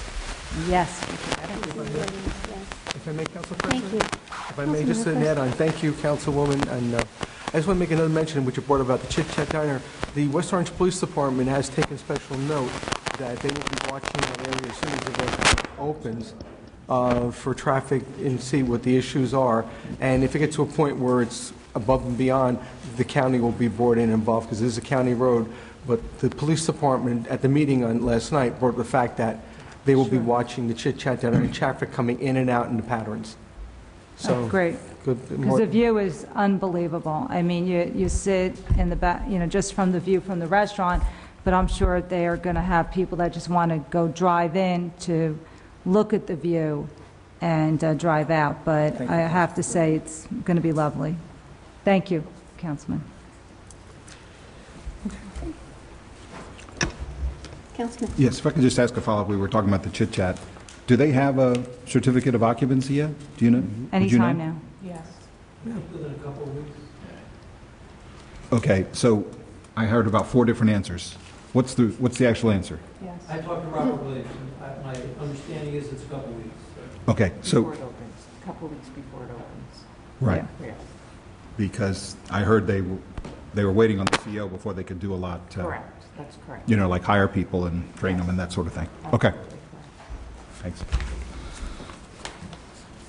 So I have invitations. I would like everyone to go visit the West Orange Arts, WOArts.org, because the West Orange Arts Center on Valley Road, 551 Valley Road, just has a summer chock full of workshops and music events and art events, and it's just a nice little hotspot on Valley Road, right next to Luna Stage and Pink Cupcakes. We, too, the Friends of Thomas Edison, are also having a dance party, I want to call it. It's the Muckers Ball. So throw out the date. To save the date, on October 6th, this is at the Thomas Edison National Historic Park right on Main Street. We call it the Muckers Ball because Edison referred to his employees, or his scientists really, as muckers, and he would ask them to work through the night on projects and inventions and then provide food to them. So we tried to recreate that theme. And each year we have the Poorhouse, Pies and Pints on Main Street supply our signature cocktail, which is called an Electric Spark. The Wilshire Grand Caterers and the Librettis provides the food. The Manor provides dessert along with Sabrine Bakery. And Theater Next Door is going to provide dance performances through the decades. So it should be a fun night, dinner dance party on October 6th. Save the date. Madam Clerk. This is to inform the general public that this meeting is being held in compliance with Section 5 of the Open Public Meetings Act, Chapter 231, Public Law 1975. The annual notice was emailed to the Star Ledger and filed in the Township Clerk's office on October 25, 2017, and published in the West Orange Chronicle on November 2, 2017. Councilwoman Castellino? Present. Councilman Cirillo? Councilman Guarino? Present. Councilman Kukoviac? Present. Council President McCartney? Present. Will everyone please rise for the Pledge of Allegiance? I pledge allegiance to the flag of the United States of America and to the republic for which it stands, one nation, under God, indivisible, with liberty and justice for all. The council is now in their public meeting.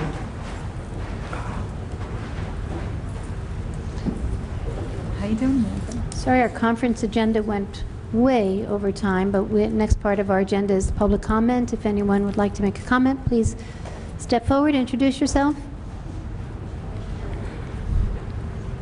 Lisa, okay. Oh, I'm sorry, there was a woman right behind you. Yeah.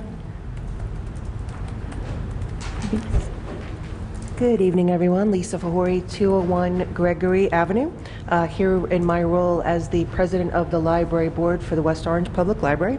A few things going on at the library that I just wanted to remind everybody of. Our nonfiction book club, which is brand new, is getting off to a great start, very strong.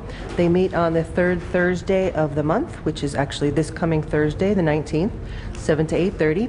And this month they are reading The Boys in the Boat. Summer reading program still going on strong. A few activities for teens. Wednesday, July 25th, a gaming tournament for Super Mario Smash Brothers. And on July 30th, we are welcoming the Montclair Art Museum truck to visit the library, and they will conduct activities for children and families with artists and instructors from the museum itself. Finally, we have been busy interviewing candidates to add to our Board of Trustees. Unfortunately, we lost a very important resource in our board who moved out of state for a career opportunity, Sherry Prupus, our immediate past president. So we were blessed with many, many amazing candidates, which is a really good problem to have. So we hope by the end of this month to have narrowed down our selection to present to the mayor, to present to you, hopefully at your one of your meetings in August or September. Great. Thank you. Thank you. Pat, yes.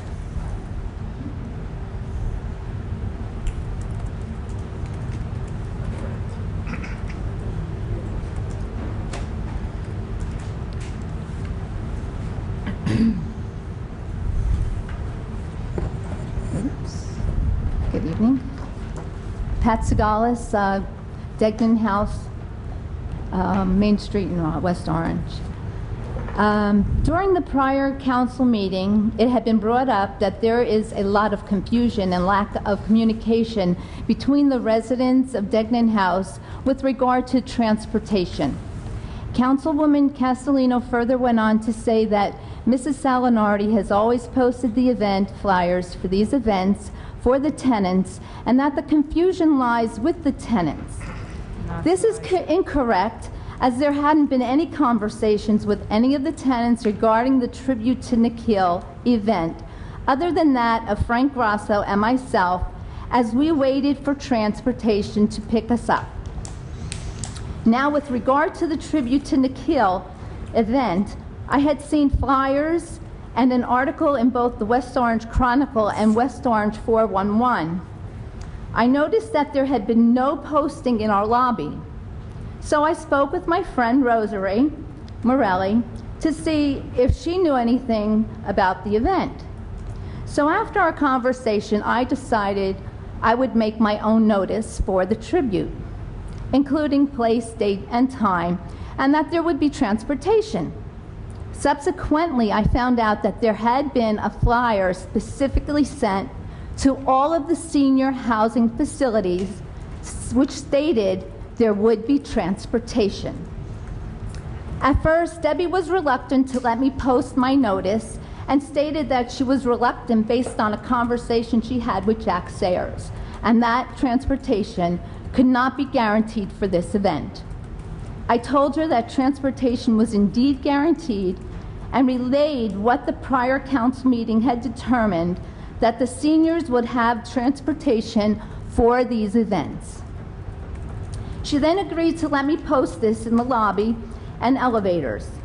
Again, transportation was promised on the original flyer since the Bedlanis wanted to recognize and thank the seniors. Understand this. I do not feel Debbie's reluctance is in any way to be malicious, but out of consideration and concern for the residents of Degnan House, so that they would not be disappointed yet again.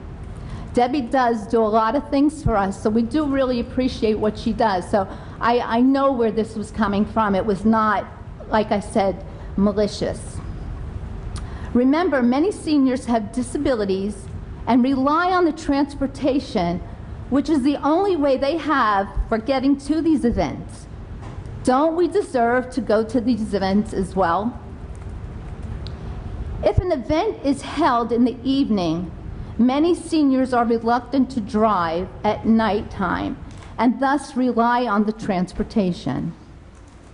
Because of this lack of transportation, many seniors have lost interest in going to these events because they are fed up with being disappointed, and the result is they become homebound, which for some causes much depression. This is also one of the many reasons for the establishment of a senior advisory board. We really need something for the seniors here in the township of West Orange, something that we can count on, something that will get us through, something that is going to give us some kind of stability, and know that we are going to have transportation or some form of transportation, something. If we can have an advisory committee, they will be the go-to person or group. They will be the buffer, and this is what is needed. Thank you. Thank you, Mrs. Sagalas. Any other questions? Yes, Susan.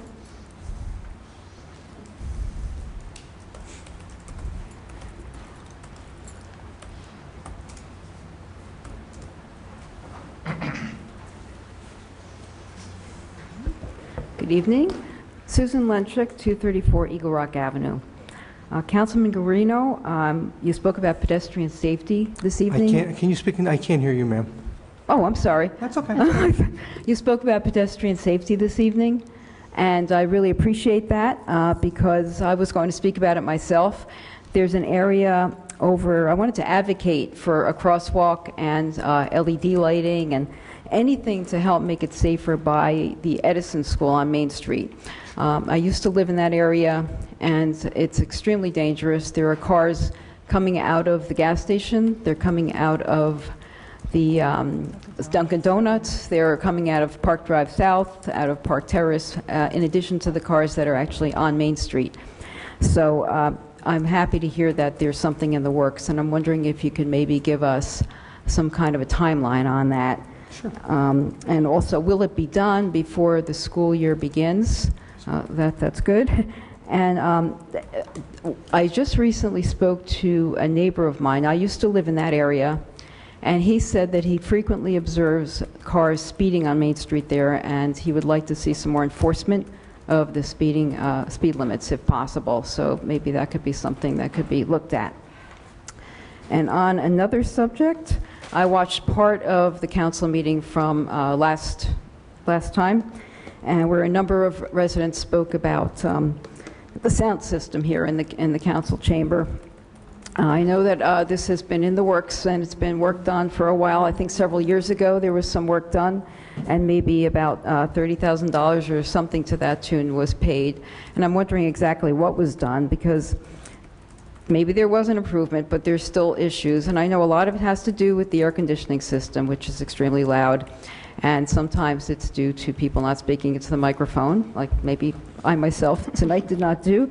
And also because of the static that we sometimes hear coming out of the speakers.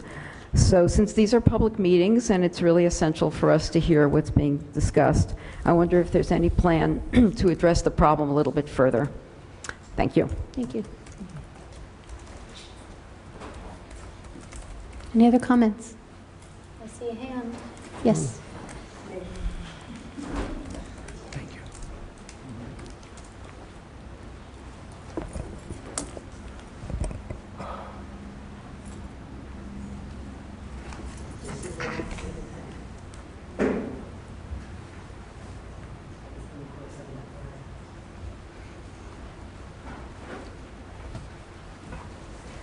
Rosary Morelli, Ralph Road.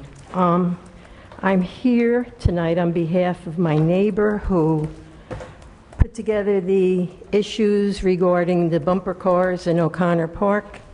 He has been unable to come. He works evenings. His name and contact information, well, no, he doesn't have his contact information, but his name is at the top. I'll go over them with you. There's a copy for everybody. He did additional work, research. The ice bumper cars are almost never used as a standalone attraction. Their primary purpose is to increase revenue to established ice skating rinks. Most ice skating rinks provide them for public use only during open public skating sessions. The typical business model is to allow open skating on 2/3 of the rink and ice bumper cars on 1/3 of the rink. Ocean Ice Place in Brick, New Jersey, an established facility, offers ice bumper cars during public skating sessions only 3 times a week. On Friday for 2 hours, Saturday 1 hour and 45 minutes, Sunday 2 hours, for a total of only 5 hours and 45 minutes a week. Clearly, the demand for this ride is very limited. At O'Connor Park, the demand will be even less. Ocean Ice Palace charges $10 per ride for 10 minutes. The township must also charge a fee and cannot offer free rides to residents because it will be impossible to determine who is currently a resident. At Ocean Ice Palace, drivers must be at least 4 feet tall and passengers are not permitted. The mayor wants to provide a winter activity for families. However, the ice bumper cars can only be used by family members who are at least 4 feet tall. At Ocean Ice Palace, riders must sign a liability waiver and be oriented to the ride. Does the township really need to operate a ride that has so much risk and requires users to sign a liability waiver? The street hockey rink at O'Connor Park is not suitable as an ice rink. It's constructed of asphalt pavement covered by a membrane and painted coating suitable for street hockey. If flooded with water and frozen, the membrane will crack due to the pliable nature of the asphalt from freezing and thawing cycles and will be ruined. Currently, the coating has cracks and the membranes have tears. Asphalt is an excellent conductor of heat. The rink at O'Connor Park has a southern exposure. Thus, it gets direct sunlight even in winter, making it subject to numerous freezing and thawing cycles.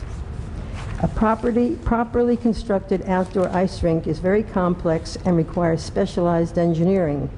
The process requires the right site selection and trends to be very expensive. A building will be required to house the ice bumper cars, a workshop, the spare parts inventory that comes with the vehicles, along with appropriate electrical charges for the 24-volt batteries. The building must be heated because the ice surfacing machine, Zamboni machine, carries water and cannot be allowed to freeze, which would result in damage. Additionally, such a building must meet all building codes and be aesthetically pleasing and fit well into the park environment. Extensive site work will have to be performed, and an environmental study must be undertaken to ensure that no damage will be done to the delicate ecosystem of the park. Ice bumper cars on an outdoor rink can only be used at least 3 months during the winter. They probably will not be used on weekdays while people are working or even in school. And at night, when the temperature drops, it's simply too cold and raw to be outdoors. That leaves only 12 weekends or 24 days in a 3-month period when it may be possible to operate this ride. However, because of weather conditions and freezing and thawing cycles, the ice may not even be usable or safe. Does it make any sense to invest so much taxpayer money in a ride that will be underutilized? The township should not be in the business of providing carnival rides. I call them amusement park rides. The township should provide great fun winter activities that cost almost nothing and can involve everyone. Your time is up. Madam Chair, may I finish? Please finish. The township should provide great fun winter activities that cost almost nothing and can involve everyone, such as ice skating at Degnan Park when the ice is safe, ice fishing and ice fishing lessons at Degnan Park when the ice is safe, cross-country ski trails in various town parks, snowshoe hiking in various town parks, sleigh riding in conjunction with Essex County at the Francis Byrne Golf Course, which has an awesome hill, winter geocaching, I guess that's an engineering term, in our parks. This is a form of treasure hunting using your own cell as a GPS to find hidden objects and treasures. This activity can also be integrated with winter walking, hiking, snowshoe hiking, cross-country skiing, and sleigh riding. These types of activities offer something for everyone of all fitness levels and can be tailored to provide a mild to extreme workout. Ice bumper cars provide absolutely no exercise or health benefits whatsoever. The individual is John Koletsky. He lives on Lorelei Road. Did a lot of research. Hopefully, whoever's working on this will do the same. Thank you. One other question. Anybody have status on the update of the soliciting ordinance? Remember, I brought that before you regarding sundown or whatever it tells you in the ledger that day, where we should put a specific time. Whose responsibility is that? I don't know. We'll check. Thank you. The legal department. Is something going to be done? What's that? Is something going to be done? We'll look into it. Yes. It was Because passed now on. it's warm and my doorbell's ringing a lot and my neighbors are upset. So I'll check. hopefully somebody will do something soon. Thank you. There's no solicitor's license dash on it, so they can call the police on whoever's ringing. We'll say that. Okay, well, we'll say that at public comment. Any other comments? Sorry. Seeing none? I'm going to close public comment. Council President. Councilman? Thank you, Council President. Thank you, my colleagues. Susan, I'd like to answer your question, and I want to go right because it's the heart of the matter. Thank you for bringing up your issues, and please email me any suggestions you may have, because I can add it to the resolution that's going to be presented at the next council meeting to ask the county for additional assistance. So please, and tell people that you run into. Email me these because we can add them to our proposals. The timeline for many of the projects, one, the timeline for the road diet down here is scheduled to be completed before the end of September.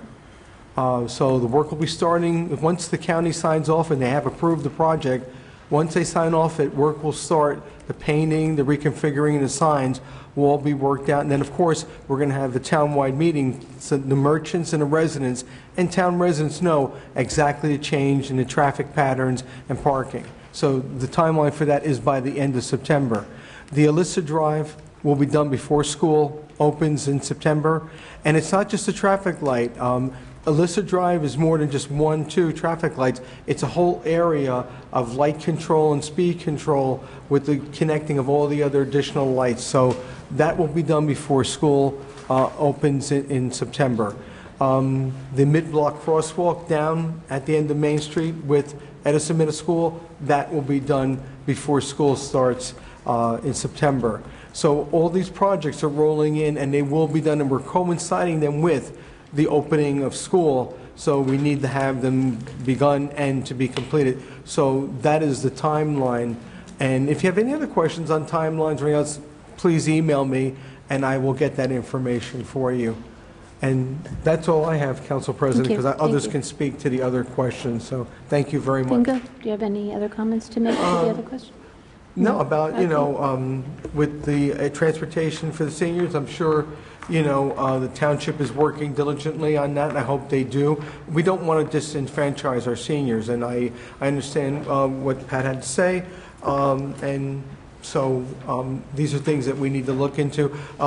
Lisa, thank you very much for the updates on the library. We're looking forward to more exciting programs coming out of the library, so thank you, and thank you to the library board of directors and the trustees. To Rosary, I mean, you told the administration what you feel, and the council, so hopefully decisions will be made shortly, and the right decisions will be made, and that's all I have to say, and thank you, Council you. President. Any comments? Yes, just briefly, again, Ms. Sagalas, I appreciate you coming and continuing to inform us about the transportation situation from a senior perspective. This looks like a good opportunity. At the last council meeting, there was some discussion about whether transportation complaints were being logged and cataloged and analyzed and recorded in the township.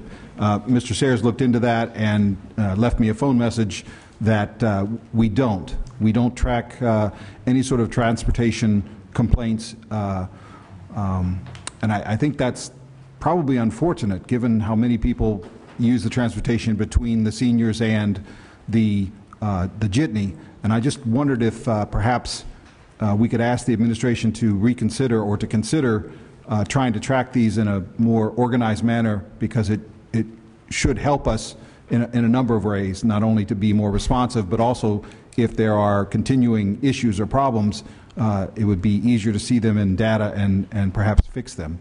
So I just want to throw this out to my colleagues.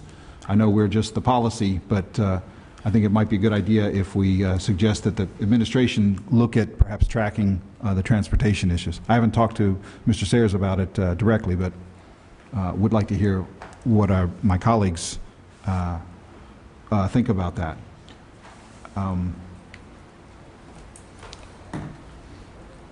And I'm not going to follow up on the ice bumper cars. I'm pretty sure this is not going to be a wise $110,000 investment, and I'm also looking at it from the perspective of, we just heard from joint meeting that we are going to have a lot more of expense coming there, and it seems to me we might be able to better use that money elsewhere. Thank you. That's it. Councilwoman Castellino. I concur with my colleague. I think, Mr. Sayers, we should track these transportation complaints, especially because then we could see how many there are. I think it would be helpful. And Ms. Sagalas, thank you for coming down again. But and I apologize if I misrepresented what I was trying to get my point across to you. But it seemed that some of the issues were coming out of your building. So, and I had made a recommendation to have a little meeting with the tenants, so not that they were confused. I wasn't accusing anybody of being confused, but it's always healthy to have a conversation on how it works. I believe with these special events, these aren't the norm, and our director's here from the Health Department, Ms. DeNova, so I'll fill her in on this. But these are special accommodations that we were doing for the residents, because we do care about the residents and we would like them to go to these special events. Same thing as when a Liberty Middle School this year, that was new, that was added, the Nikhil. These are all add-ons. This is above and beyond the norm that we do with transportation. We also committed with this year's budget that, the budget that was approved for another part-time driver, so we would have another person on because the requests are more frequent. So, we do care about transportation, and we do want to get it right. And unfortunately, I think when these extra events come in, and the transportation was there, it was provided, it came late because of traffic, because of the hour. It's, again, not a regular servicing time. So it was a special event. So we just keep working on it, and if our, I know our director will bring the notes back to our senior service department. But again, I think it's always good for both buildings, the Rena House and the Degnan House, if they, have any complaints from the residents, to be filtered through so there could be discussion and we could get them answered. But Mr. Sayers, I think it would be helpful if you did track the complaints. I know the complaints, if they go online, those are definitely tracked. But I'm sure with transportation, people aren't going along, that they'll just call up when there's an issue. But you seem to get those phone calls regardless, so I appreciate when you're on top of them. Mrs. Morelli, thank you for this. I thank Mr. Koletsky for all his due diligence. I know the Recreation Department was working on this. Again, nothing has been presented to us with this project. I believe, when it was first presented to us at the budget hearing, I wasn't a big fan of it, and I'm not going to weigh in on it right now until something's presented to me. But it was part for those at home, and I see comments time to time on the internet. Again, this was part of a bigger bond with a lot of projects on, so this just wasn't approved yet. The money is there if the council decides they want to approve it, or even administration if they even wind up presenting it to us. I believe when the mayor was here, he gave his feelings on why he wanted it, but yet there was still due diligence as whether he was still going to propose it to us. So right now, it's not something that's come before us, but thank you for the due diligence and bringing it forward from one of our residents. And Lisa, thank you for your hard work and for coming down. And Susan, the crosswalk at Edison, I remember the year my Dunkin' Donuts opened. My son was in the Central 6, and I remember working with Principal Fitzgerald that, the kids just wanted to beeline right across to Dunkin' Donuts, and thank goodness they've learned to go to the corner. But looking forward to the plan, Councilman. Question for you, is that coming to us to review before it gets done? Do we have to approve that, Councilman Guarino? The plan, the plan for Main Street? The plan for Main Street? No. No, so that will just get done, so you're going to change the way the parking is. I know it's a temporary situation, but that doesn't have to be passed on an ordinance by us? We don't need it's part of Safe Streets, and it's part of the county improvement, and Mr. Lepore, and we pushed it forward. We're not, all we're doing is the main consensus of the road diet. Councilman, could you just speak into the... I'm sorry. Thank you. You're taking Main Street, and you're taking it from a 4-lane road, and you're reducing it down to 1 lane each way. Yeah. You're putting areas of eliminating parking, particularly no parking in front of the Edison National Park, no parking in front of CVS, no parking in front of Community House. We're adjusting the parking at the corner as you come around down Main Street over Washington Street. We're eliminating some parking there. I wish Mr. Lepore was here. Oh, he is here tonight. So, I mean, if you have a question, we can direct it to Mr. Lepore, and he can give you the details of the road diet. Well, I would like to see the plan. I'll be quite honest with you. I travel down Main Street in the morning because I do live in the area, and I'm glad you're going to have the residents come because, I mean, speeding is not the issue in the morning. Is getting to 280 in a time in any kind of timeline. But I just, in certain parts of Main Street. You do need the extra lane because, sometimes if a bus stops, I mean, that's really, I just don't see, that's really going to back traffic up. So I'm just a little, I guess I have to see to wrap my head around it because driving it, I mean, I physically drive it most days, and I would like to see it ahead of time before we enact it. but I'm sure we could work on that. I could do that on the side with you. Or come to one of your It's not my meetings. turn to talk. I'm sorry? Well, no, but it could be a presentation. I would want to see a presentation. You know, Councilwoman. Oh, yeah, wait, I'm sorry. Director DeNova, have a... Oh, that would be wonderful. Okay. Well, not yet. She's talking about the transportation issue. Okay. Okay. No, that was We're ready the for only that. comment. I just, because that is my concern in the morning hours, that, because it's a slow crawl right now. I would like to see a presentation. I think when we Right. get to that point, we can do something to that effect. And I do appreciate that. That's, Susan, that came from the Partners for Health. They asked for a study, I guess about a year ago, and that was where we honed in on that to look for a grant that provided the study, and now it's grown into the crosswalk because it was that unsafe situation where the students coming out of the school to run right across the street. Right. I want to thank Lisa really for your, thank you for presenting the continuing evolution of our public library, because we continue to hear new things each time, so thank you for that.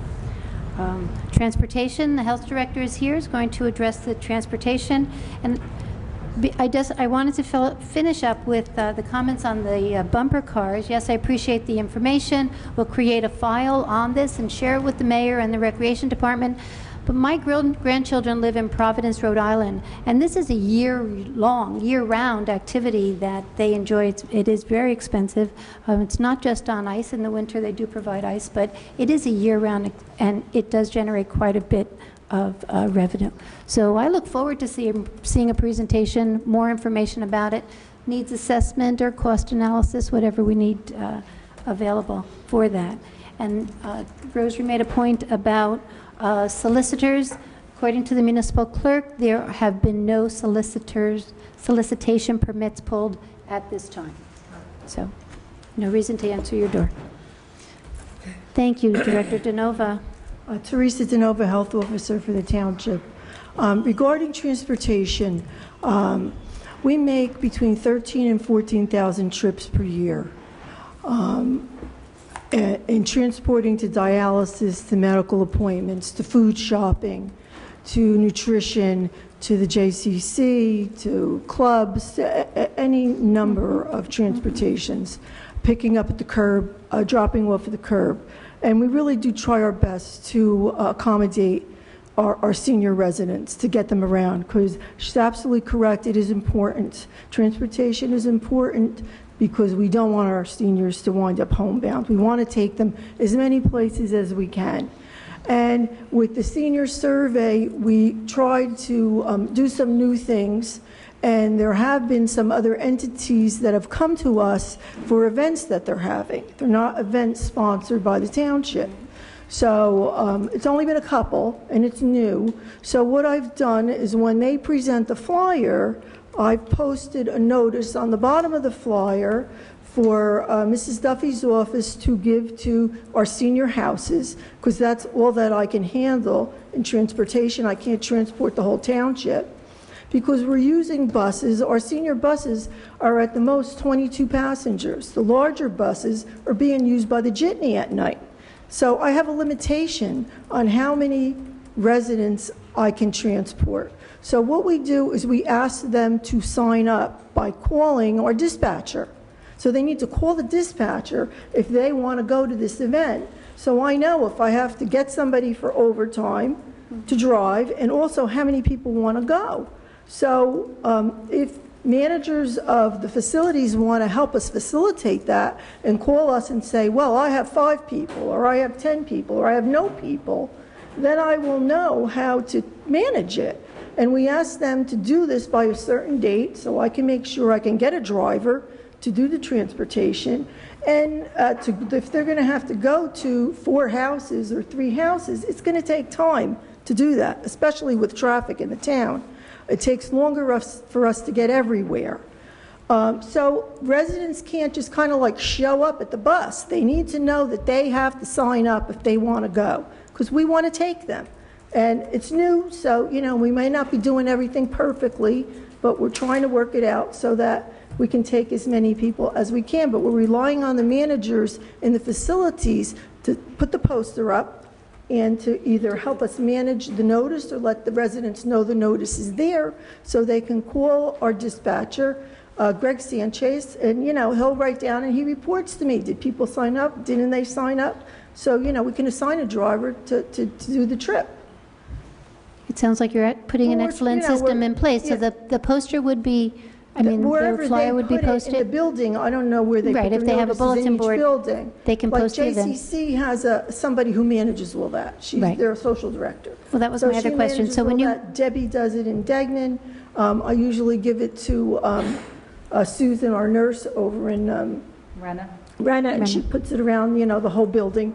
And, is Woodland Valley included in that also? So you have the Jewish Federation, you have, is Woodland Valley included as one of the facilities? Okay. Yes, but then, it's up to them to post it and everything. Right. So if they post it, it sounds like you are creating the system, that you're going to post the event. Right.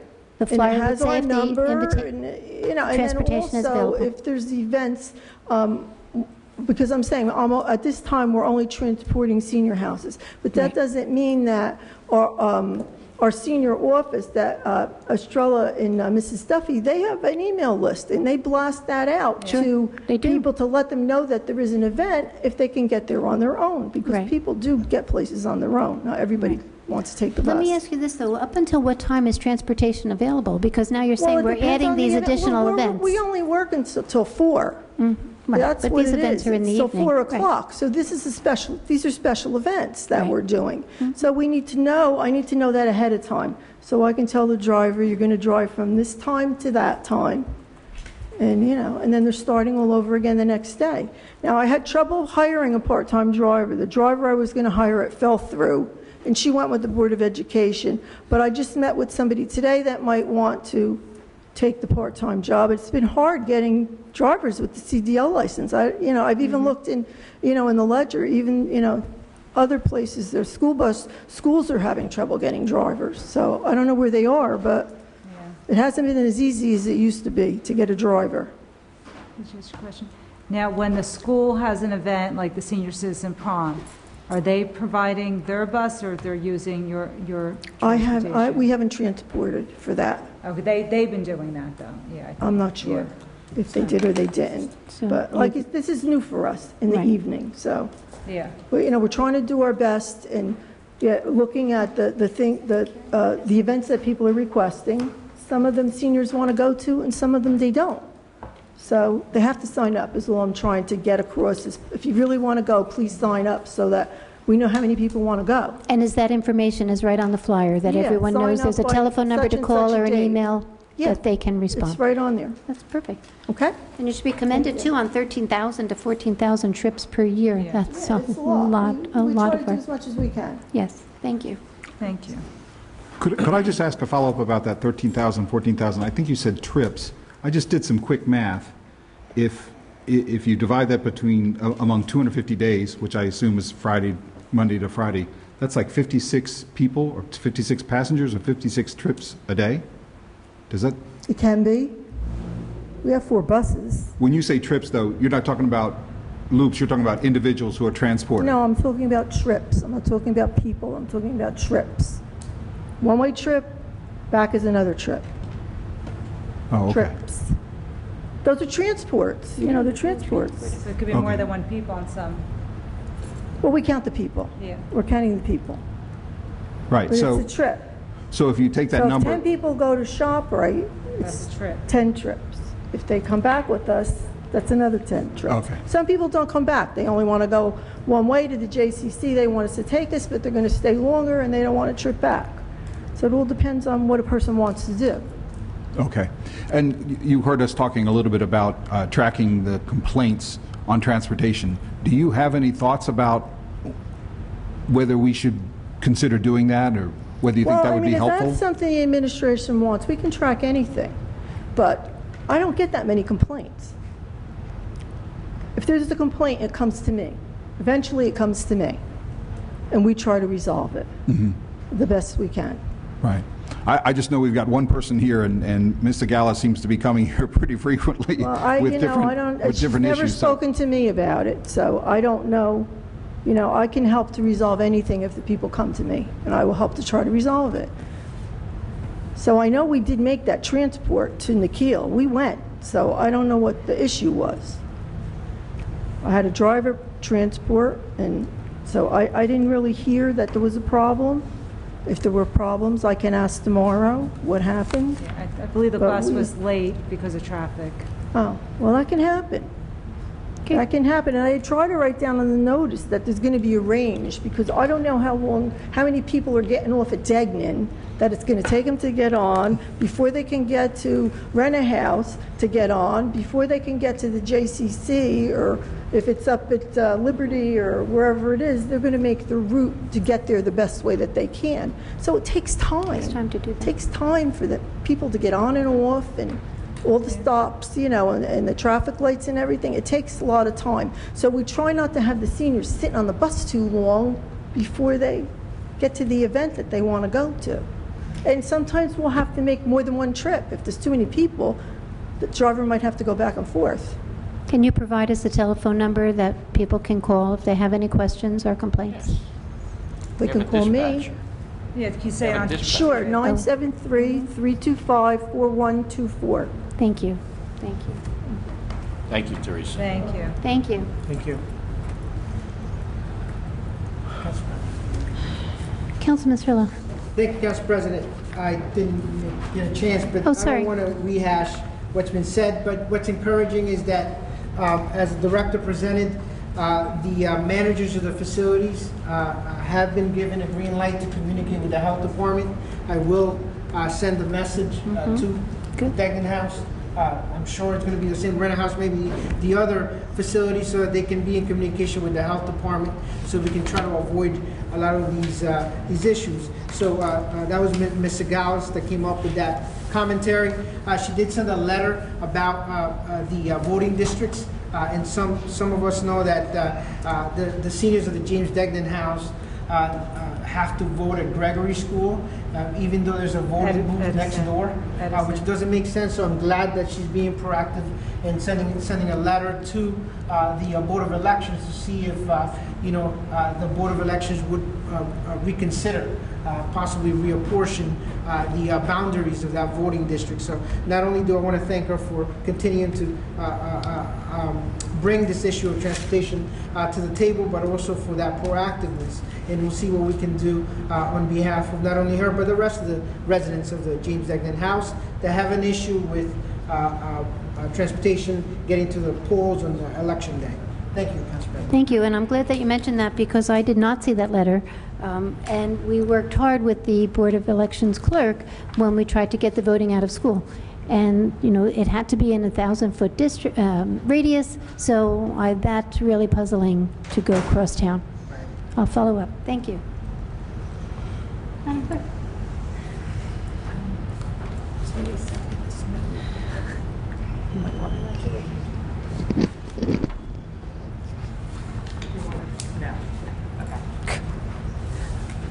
No? We don't know where this note came from. Is this your note? Oh, no. Okay.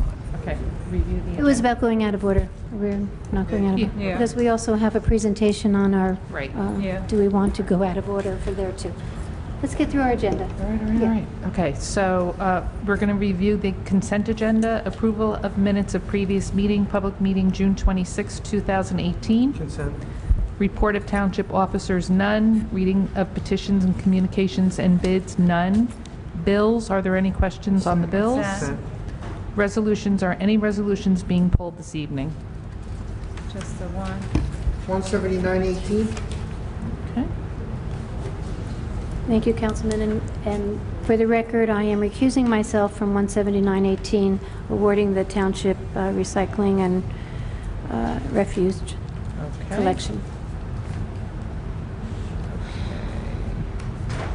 Any others? Just discussion on 175 for the public, just to let them know the improvements for Ginny Dunkelpool. But you don't want to pull it? I don't want to pull, I just, Okay. just a quick overview of what's going to happen at the pool. Do you have any Yes, could we pull 177-18, resolution authorizing change order number 1 and final for the contract for improvements at 23 Maple Avenue, storm sewer replacement? Please. Okay. Is there a motion to approve the consent agenda? Second. All in favor? Aye. Any opposed? The consent agenda is implemented. Okay, and since our engineer is here, I think if you have questions about the Jenny Dunkel pool, we can start there. I think it's a good idea. Lenny, can you come Len? up here, Len? Yes, sir. Thank you. He's digging through his files.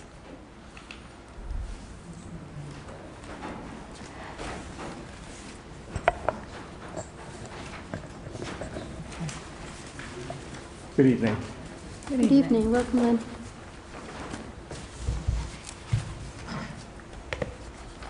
So just give us a brief overview of what's going to Sure. transpire at the pool. Well, I included some schematic drawings with the documents that I submitted to you. Basically, what we're doing at the pool is we're going to make the entrance into the pool, the parking area of the pool, ADA compliant. And the way we're going to do that is, one, a few years ago, the township acquired a parcel next door that we commonly refer to as the Barragone lot, because that was owned by Mr. Barragone. We're going to expand the parking lot into that lot. That's where we're going to add a significant amount of handicap parking. I think we're going to have upwards of 12 handicap parking stalls. Not sure how many we have there now, but it's less than 12.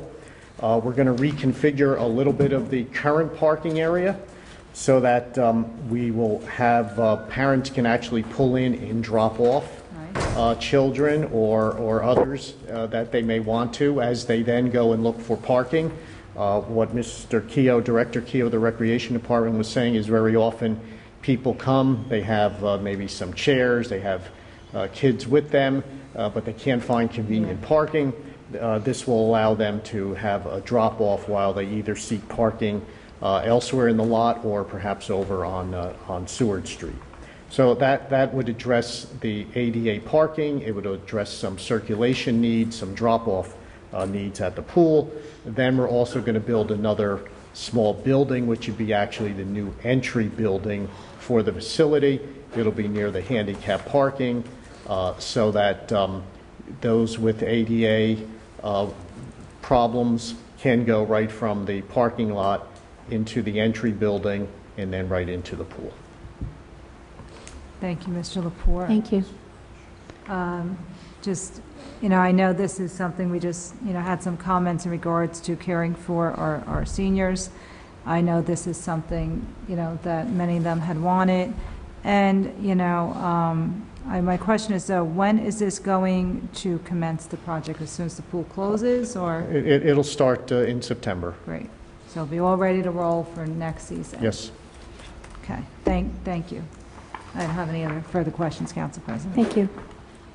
I think the next resolution, Len, is still going to apply to you. This is about change order on 23 Maple Avenue with the storm sewer replacement. Right. I don't know. This was a project, again, if you're not familiar with it or don't recall, this was a project where there was a home at 23 that was actually built over a drainage pipe. Mm-hmm. And that drainage pipe was in a dilapidated condition, although it may have been dilapidated not recently, but for a few decades. A new homeowner went in, discussed some of the problems they were having with the town, and I put it in the capital budget and agreed to reroute the storm sewer around the property and fill in the old pipe that went underneath it. We removed some of it. Where we couldn't remove the pipe, we filled it with a flowable fill that would harden. What this change order was for, and all this work has been done, is there were conditions that were encountered in the front of the yard, which we needed to address at the time the pipe was being built. Otherwise, they weren't going to have the enjoyment or the ability to use their driveway. So it consisted of regrading some of the front of their yard, putting curb around their driveway,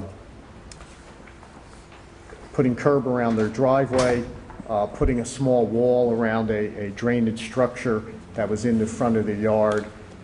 It required a bit more disturbance to get the grade right, so there was some additional sodding. They had a sprinkler system that had to be adjusted in the front. So there were just some conditions that were encountered in the front of the yard that needed to be addressed at the time. Otherwise, like I said, they wouldn't be enjoying the use of their property. But if you have any other more specific questions. Yeah, I actually pulled it for a totally different reason, but I appreciate your explanation. This is just one of these things where this resolution is coming to the council to approve a change order that's already been spent, the liability's already been incurred, and I don't like that. I think before we do these sort of change orders, before there's any work done, we should, even if it requires a special meeting, for us to review it, because once you've incurred the liability, it doesn't matter how we vote, we still have to make the payment. That's all. I just didn't want to. Well, I can do that, where I can distribute information to the council as it's happening, and then ask the clerk through the administration to respond to that. As you see, there's another change order on tonight, which none of that work is taking place. Right. A little bit different situation where that had some planning with it. So this was a little more urgent to resolve.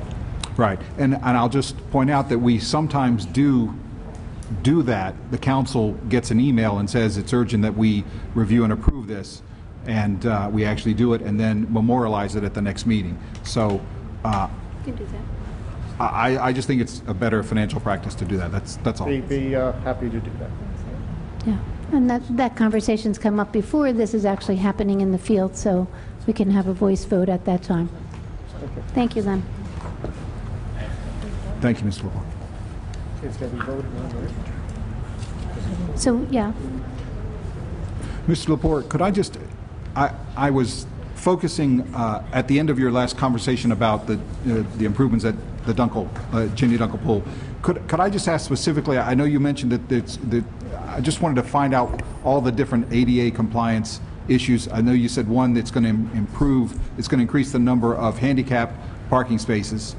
And I'm assuming it's going to be a level grade. There's going to be no curb, no steps for anyone to just walk directly into the pool area.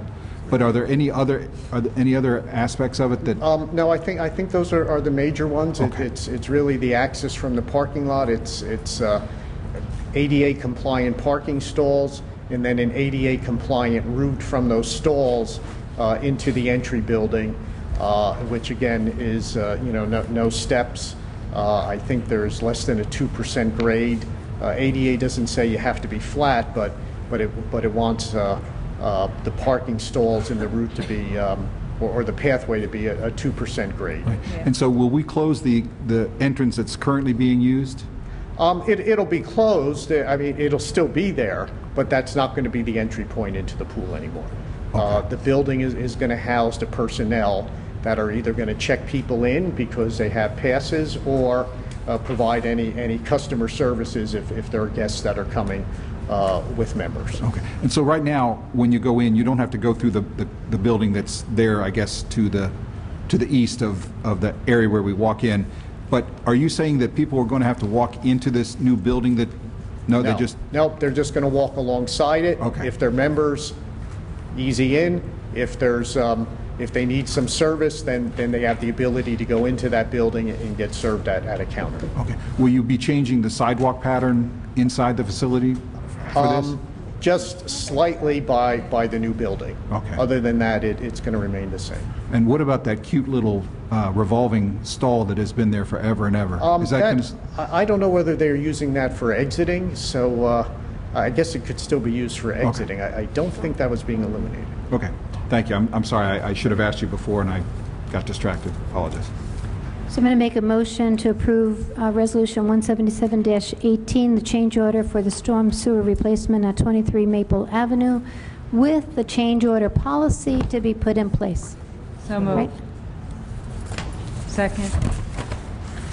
Councilwoman Castellino? Yes. Councilman Cirillo? Yes. Councilman Guarino? Yes. Councilman Krokoviac? While I'm grateful that we're going to change the policy, and I think it's wonderful because I think I've been talking about this pretty much ever since I've been here, I'm still going to vote against this because, again, we've already done the work, we've incurred the liability, so I have to vote no. Council President McCartney? Yes.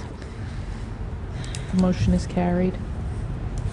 Resolution 179-18, resolution authorizing the award of the Township Refuse and Recycling Collection Contract effective September 2018 for option number 1, items 1, 2, and 3, 4, and option 5 to Suburban Disposal for a period of 5 years, and option 6, West Orange Public Schools and School Facilities Solid Waste and Recycling Collection and Disposal Contract effective November 2018, awarded to Interstate Waste Services of New Jersey, Inc.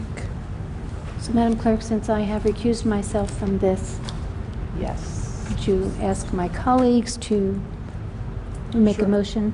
Council President, I would like to nominate Councilwoman Castellino to serve as Council President while you recuse yourself. Thank you. Is there a second? Second. All in favor? Aye. Any opposed? Okay. All right. Thank you to my colleagues. Going back quite a few years, we've talked about this township refuse and recycling contracts, trying to line them up with the school board. And going back to when I had sat on the school board, and the contracts never lined up. And thanks to Superintendent Rutsky and the business administrator, John Calavano, they were able to get them to match up. So we thought, great. This past January, I believe it was, we had a joint meeting with the school board and started the process to go out for bidding. So we thought this would be a great thing. We attempt to try to save money with shared services. Well, unfortunately, the world started changing, and there's some issues out there in regards to the recycling world and how it's handled and managed, and it even reflects all the way over to China and pricing. So I'm glad our director is here today. She's been working diligently with our administration on various ways to not only bid out our contracts working with the school board, but also on ways to basically try to reconfigure the way we do business and trying to get a manageable contract, because as she'll explain in a few moments, prices have gone up and tremendously because of the world that's out there. So I just wanted to thank her for her due diligence since January. She's been working on this. And Mr. DeFeo is here. He's been working on it. And in regards to recycling world, Council President has accused herself today because of the contract itself, but in the world of recycling and for all her due diligence, that she's been a big component of trying to figure out other ways to get costs down. So with that, I'd like to invite Director DeNova up here to give a presentation in regards to where we sit with these contracts. Council President, can I just make a suggestion, and it's up to the council, obviously. If you don't want us to do this whole presentation, which is going to take a while, we can just have both of these individuals get up to the microphone and talk a little bit about the contract, if that's okay, if you guys want to do that. Unless you want us to do the presentation, it's up to you. How long is the presentation? I'm not sure how long it'll take. We have a long agenda tonight. Yeah, we can move. Yeah, I think it's important that it's on television because it is an increase, and I know we have another. We're not. Yes? I think it's a good idea because Yeah. we do have to do a whole educational component about recycling anyway, so this one. You recused yourself. Yeah. You should not be saying anything. Sorry. It's up to you guys, I don't care. It's just going to take more time. Well, I think maybe, hopefully the presentation will be good for the public, and maybe we could cut back on some of the questioning ourselves if need be. I don't think we have to. Sure, the presentation would hopefully cover a lot of our questions.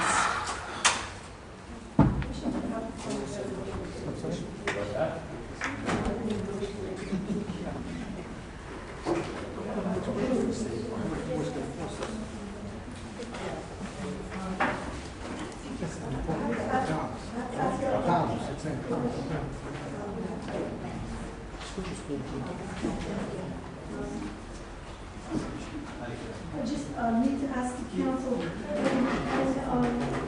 Go for a second. Thank you. This out.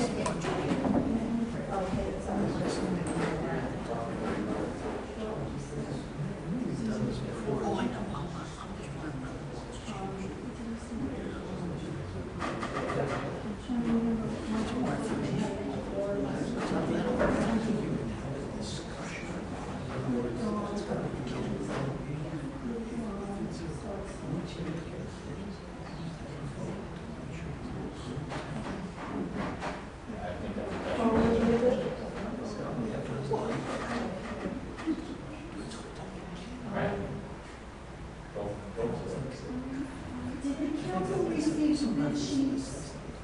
Because I'm not sure if I have some complete sheets. To go along with the program?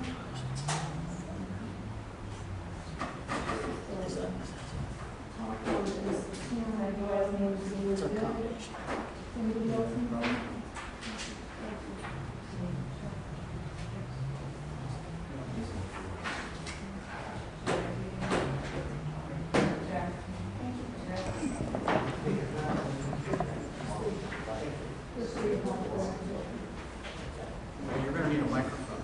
You're going to have to. I'll try to talk. How's that? Can you hear me now? Jack, have a few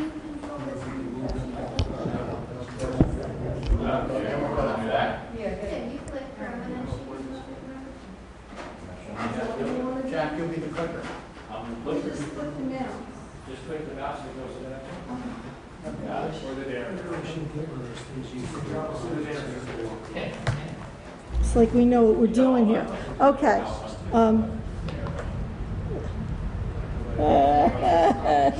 Please speak into the microphone. Okay. I prepared a short presentation to explain the refuse and recycling collection service contract for the township and also for the solid waste and recycling collection and disposal for the Board of Education.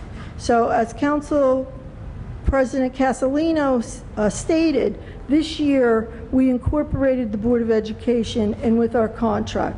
So we do have a solid waste advisory committee that convenes on behalf of the administration to meet and to discuss the specifications that are required to do the bid. Now,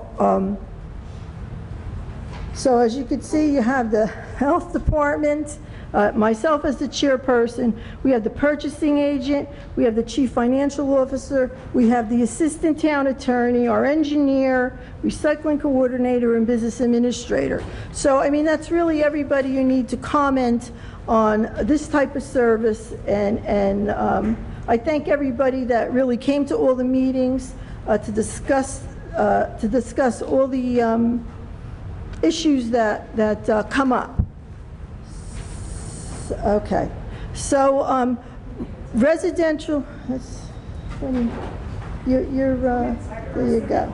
Okay, there you go. Okay, residential refuse and recycling collection service for the Township of West Orange.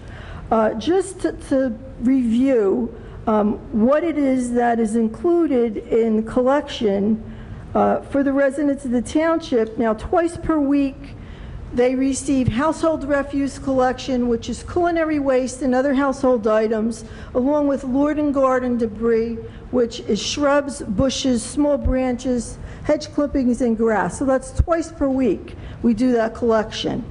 One time per week is bulky trash collection, which includes limited quantities of items such as furniture, storm windows and screens, 7-foot household doors, water heaters, appliances, lumber boards, rolled carpeting, mattresses and box springs, ceramic fixtures, and small quantities of building materials. We also have a collection that is for refrigerants, because we need a separate collection for that, on a call-in basis to the contractor, that residents can put out refrigerators, freezers, window air conditioners, and dehumidifiers. They call into the contractor, they get put on a list, and that's collected once per week. We also collect old televisions because they cannot be placed in the garbage any longer, and that's the same thing where the resident calls in and they get on a list, and they're usually picked up every Tuesday. But you have to get on the list to get the collection. Once per week also is recycling collection, which is a single stream collection on your first garbage collection day of the week. Just to backtrack a little bit, the bulk collection is on your second garbage collection day of the week. So your recycling collection you're putting out on your first day, and it's a collection of all items that can be placed together in one container every single week. So you can place your glass food and beverage containers, aluminum and steel food and beverage containers, newspaper, cardboard, magazines, junk mail, number 1, 2, and 5 plastic containers such as beverage bottles, detergent jugs, and shampoo type bottles. And I'm writing on here, when in doubt, throw it out, because we want to make sure that it's only recycling that's in the recycling container and not garbage in the recycling container. Next slide. Okay. So in the contract, we have option 1 that you're looking at, that the clerk read for the resolution. So option 1 contains a number of items, and item 1 is household collection that I just spoke about. So for the bid that we received, household collection twice per week is $1,198,554.50 for 16,764 dwellings, which comes out to $71.50 per household per year. So that's to get your culinary waste and other inorganic items generated from a household and lawn and garden debris collected 2 times per week in your zone. Item 2 of option 1 is called additional collection. Additional collection was bid in a lump sum because it's a number of different services contained in the option. So one of the things that are contained in additional refuse is municipal sources. So that's all municipal facilities, senior citizen buildings, parks, playgrounds, the pool complex, animal control facility, and houses of worship. Bulky trash collection 1 time per week is included in additional collection. Limited collection of commercial sources, which is our really small businesses, that generate less than 3 35-gallon containers per collection, and they receive no bulk collection. We collect our litter containers 2 times per week in each zone and 4 times per week in designated zones, which is the SID zone and the Pleasantdale Business District gets the litter containers picked up 4 times per week because they have more activity. It also includes the refrigerant collection and the TV collection 1 time per week on a call-in basis to the contractor. Okay.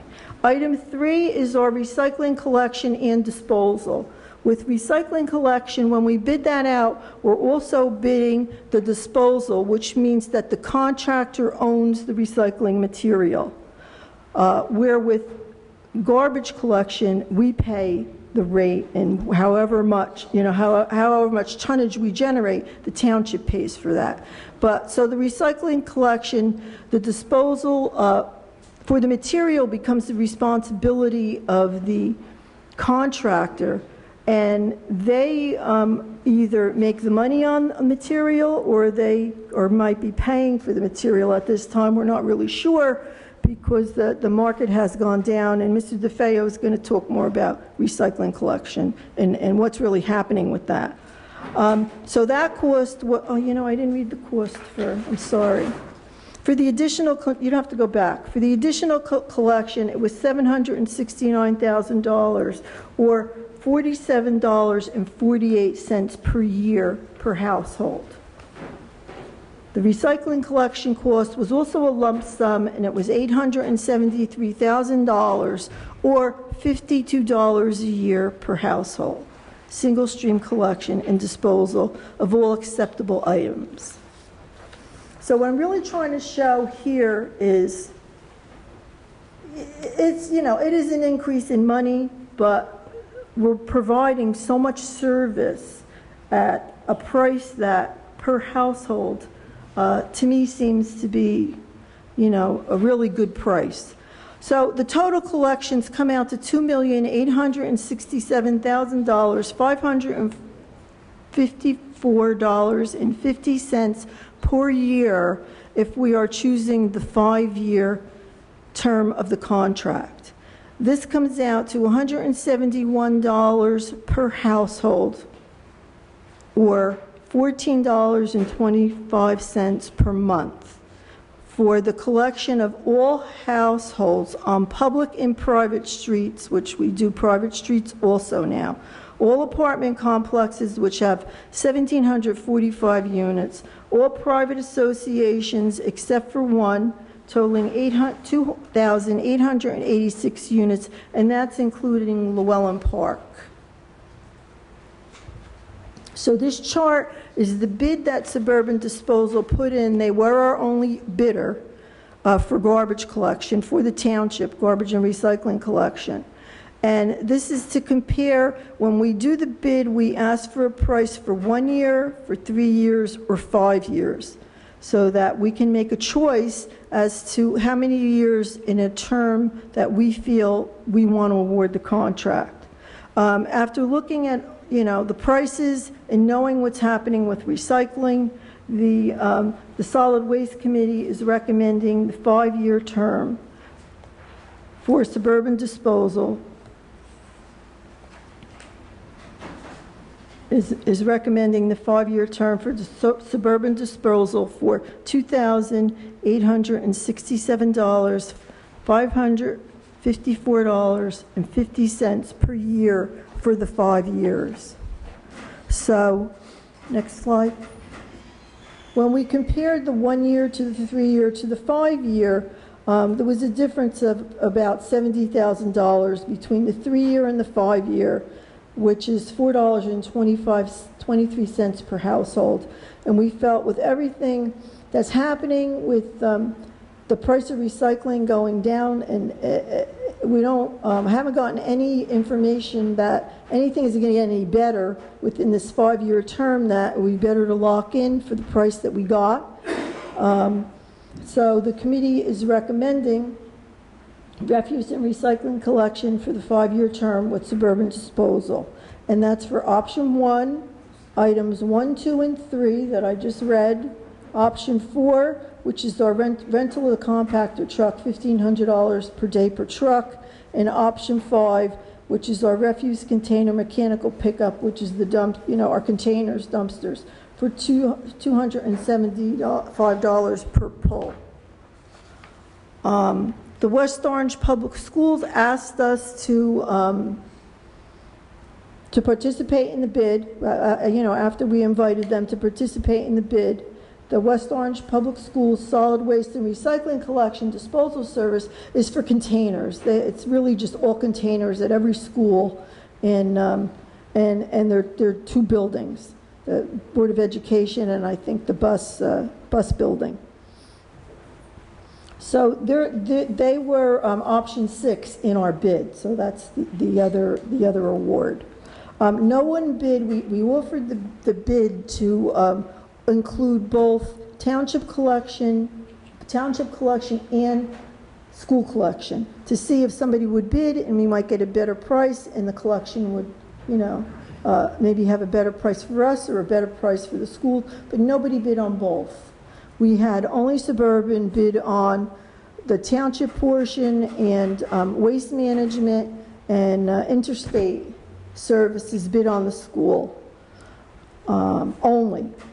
So they had the 2 responsible bidders. The interstate waste services was the lowest bidder. So in the next slide, you can see the prices for the public schools. Interstate waste was much less than waste management. Yeah, we thought that waste, because they came to the pre-bid meeting, we had the pre-bid meeting, and we thought for sure that waste management was also going to bid on the township portion, and then when we received the bids back, everybody was really kind of surprised that they did not. So in conclusion, the Solid Waste Advisory Committee recommends that refuse and recycling collection service contract be awarded to Suburban Disposal for the term of 5 years at a cost of $2,867,554.50 for a term of 5 years at a cost to the residents of $171 per year, or $14.25 per month. So in comparing what we pay for other services that we get in our home, so comparing what you pay for your telephone bill or your internet bill or your cable bill, $14.25 per month for all the services that I just listed, I mean, I don't want to say it's a bargain, because it's still a lot of money, but it's very well worth, I think, what the cost is.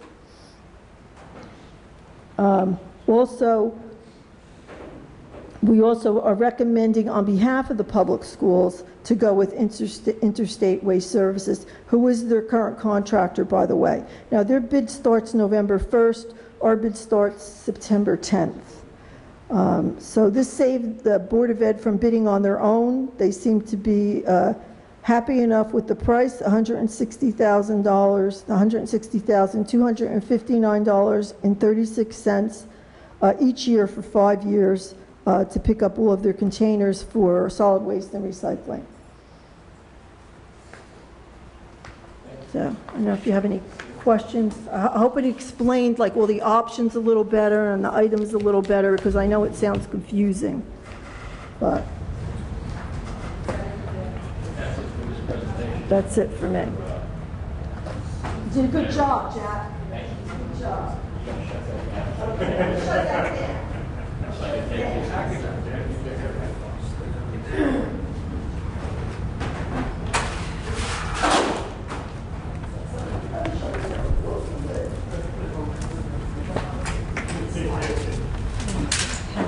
Pen died. Miss.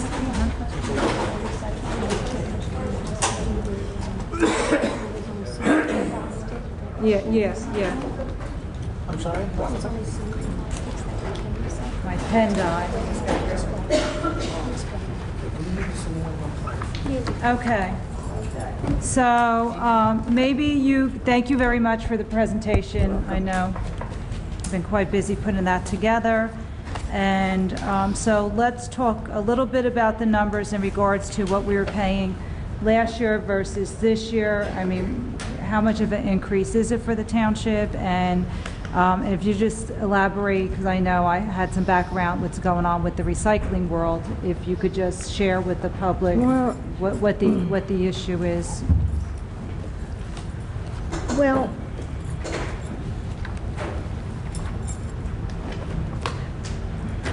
let me try to find that page. To really, like, as far as a comparison, like when you say a comparison, the bid that was bid 5 years ago. Yeah. So prices don't stay the same. No. And we had a very good, we had a very good price You had a good run. Yes, we did. In 2008, we did, the year 2005, we did also. So, you know, we did pretty good with that. But this whole recycling is really just thrown everything off, because knowing that they're going to bear the cost and the burden of whatever's happening with recycling is driving the cost up, because the bid was lower in the past, because if they were making money on recycling, they would figure that in to the price that we were getting, because they kind of knew, well, I'm going to make X amount of dollars on this, and it's going to offset our cost. But if that's not happening, it's going to drive our cost up. Because basically the contractor's responsible, so he was shipping it out to, right, it was going over to China, and now they drove up their pricing. Can I make a suggestion? Yeah. I think you should have Mr. DeFeo get up and speak about why this contract has gone up, because he's done presentations about this, and I think some of the council people have actually attended. I'm fine with that. Just real quick, is everybody okay with that? Did you have any questions for Ms. DeNova? Or well, I can come back up. Okay. I can come back up. Let him speak. Okay, so Mr. Yeah, you might as well sit right there. You can have my back. Thank you. Hello, good evening. Mr. Faya. So you had a basic question is, why is recycling changing? And you mentioned it briefly. Markets have changed. Recycling is a commodities brokerage market. All commodities change over time. It's really quite that simple. This is probably the 5th down market in recycling I've experienced. It's not per se the worst market that I've experienced, but it's one of the worst. Global markets have changed. That affects what we can do. The biggest issue in recycling right now, and one of the elements you need to consider in your contract as a positive, is the fact that it's what we call wishful recycling. Everybody's wishing to recycle more, and they're putting the wrong thing in the recycling bin. And when they do that, they contaminate the material. So effectively what's happened in the market is that, in particular, what you read about, China has said, we will no longer sort out the wrong material that you put at the curb in the United States. For years, China was saying, we don't care, ship it to us, we'll take care of it. They finally said, that's it. Because 30, 40, 50% of what we were shipping to China was going into their landfills. And they said, that's enough. Now we want to give you an illustration for paper, which is still valuable. The market standard was 5 to 10% contamination was acceptable. China now says you can still ship us paper, but it must be 99.5% pure. That's very little contamination. We have gotten lazy as a society, and we recycle everything. We think we are. We feel good when we recycle everything, but we're not recycling it. We're just putting garbage in a different can. So your program here, right now, is being proposed, I should say. The vendor's taking all the risk as to whether they can get rid of the material at cost. To give you an illustration, Waste Management has sent a letter to all of the towns it services, meaning where it takes material from. Your material does not go there. If the material comes in contaminated, Waste Management is now billing municipalities $175 a ton for contaminated loads. They are reserving that right. That's more than twice. It's about twice what you pay to get rid of your garbage. What it really comes down to is you have a contract where the vendor is taking the risk. In theory, he also gets the reward. The projections right now, I don't think there's going to be much reward in this commodities market. We don't see it. China is shutting down even more tightly starting next year. They'll still take plastic, for example, but they'll only take plastic flake. So if you want to market that bottle, which is very marketable, you have to grind it before you ship it. Now, there are plants coming into the United States again. Market shift, people build. It's the way commodities work. But plants don't go up like that. They take time. 3 to 5 years, very possible markets will come back again and be strong again. Well, you can consider your contract differently then. What I advise towns as a rule is consider recycling a service. And are you getting it at a good price? Ms. DeNova put forth to you, taking her last number one step further, You get a minimum as a homeowner in this town, you're getting a minimum of 6 trips to your house a month. For garbage. No, I take that back. 16 trips. Apologize. 16 trips a month. Yes, right. Basically, your cost to have someone drive by your house 16 times a month, whether you put it out or not, they can't tell which one, is less than 89 cents. Find me someone to come to your house today 6 times a month. If a plumber shows up at your house tomorrow and nothing's wrong, you're going to get billed 89 cents? That's the reasonableness of the service. You have a huge level of service in this. I have not seen a level of service like this recently. To give you context, I have a private subscription system where I live. I pay $19 a month for one 64-gallon can, and that's it. You're paying $14 a month for everything. It's a very good bargain. Recycling, though, is a commodity. The commodity is currently down. It is projected to remain down. Okay. Well, thank you for sitting on the committee and working with our staff. Do any of my colleagues have any additional questions for Mr. Yes, I'd like to know more Nova? about who is projecting it down and for how long, and particularly in light of the fact you said that this is your 5th downturn in the market. I've been. So I assume that it's probably also was either preceded or followed by 5 upturns. So I'm curious as to what are the major elements going into the situation now? The two fundamental things are, one, China saying, we no longer want your garbage. That shifted the burden. Everything that was being collected 5 years ago is still marketable today at a lower price. Clean material without contamination in it is marketable. Quality still sells. I don't care what the commodity is. If you have a quality commodity, you can sell it. And that is still true of recycling. So what preceded this was China's demand was up. China's economy has dropped a little bit. Therefore, its demand is down. If you went back to 2008, 2008, 2007, China was buying all the steel it could get. China no longer wants all that steel. Prices go down. And China is just one example. But China was purchasing as much as 70% of our plastic. China says, I don't want any of it anymore. That's a big market to go away. What will change next time? I don't know. Every market that's gone down has been preceded by an up market for different reasons. In 1998, it was the weather. In 1987, it was the fact that it became mandatory. 2008, the world economy went down. Everything is a different thing all the time. The reason we're projecting 3 to 5 years, and I say we, any of the journals I read, any of the publications I speak with, any of the people I talk to who have been doing this for years, in many cases generations, it's their livelihood. It basically is going to take time to build the infrastructure in the United States, which is what people are starting to do now. The largest paper mill in New Jersey, one of them is Homasote in Trenton. If you buy Homasote board or have ever seen it before, he's doing very well because newspaper prices are down. He doesn't have to compete for his raw material. His economy is up. It's just that way. It's a cyclical supply and demand. I would say recycling is probably, and of course I teach at Rutgers, I call it one of the purest forms of supply and demand economics. If there is no demand and you have supply, you don't have anything of great value. It's pretty simple. It may be oversimplified, but it is that much. Any other questions? Okay. Thank you. Thank you both for coming. Could I just ask one more question about contamination? Sure. I'm not sure what contamination is. Can you just...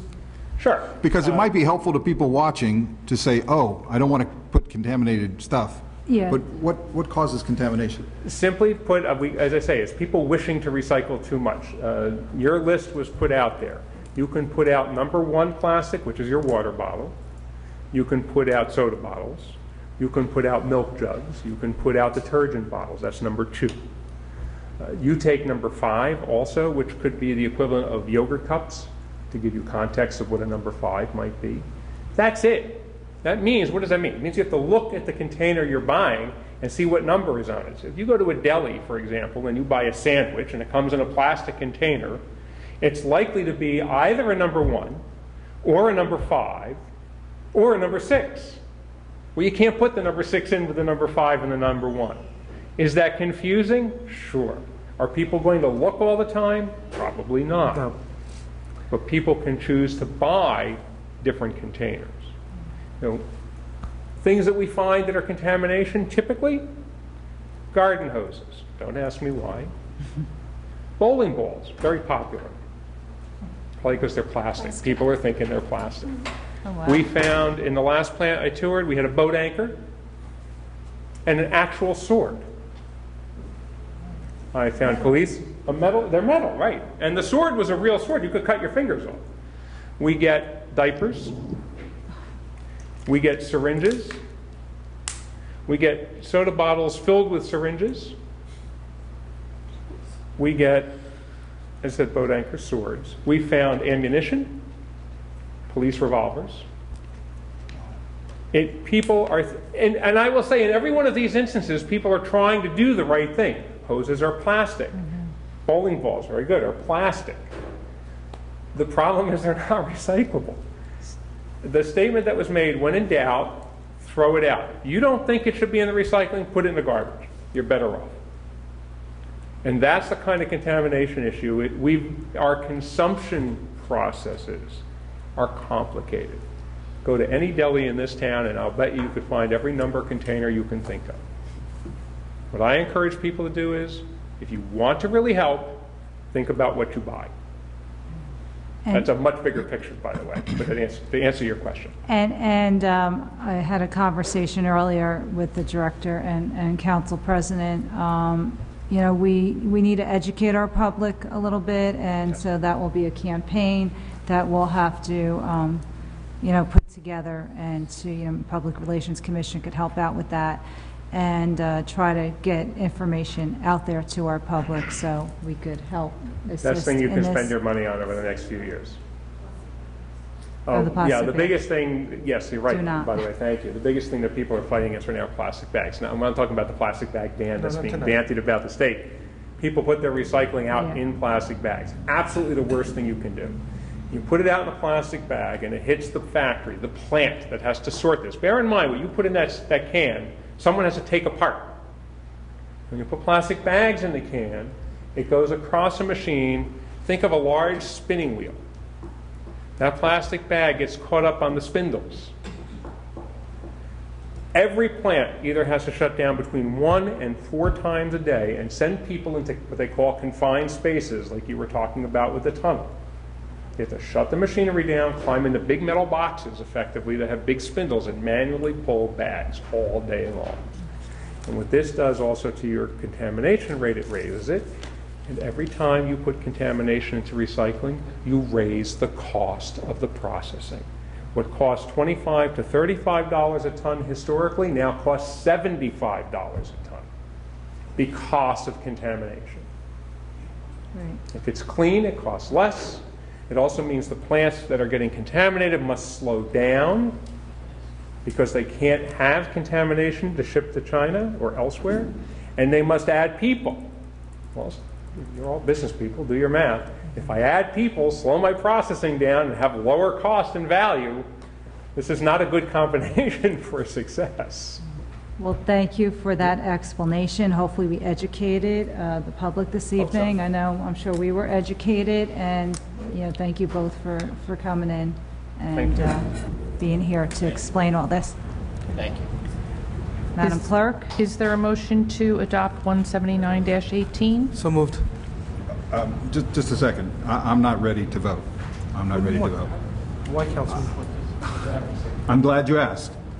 Council President, is it okay for me to? Well, we just asked questions and we have a long evening. Is there another quick question that you have? Or I don't understand what else, what other information, do you need more additional information from? Yeah, we have the motion, so. I mean, we have a lot more business to do this evening, Councilman.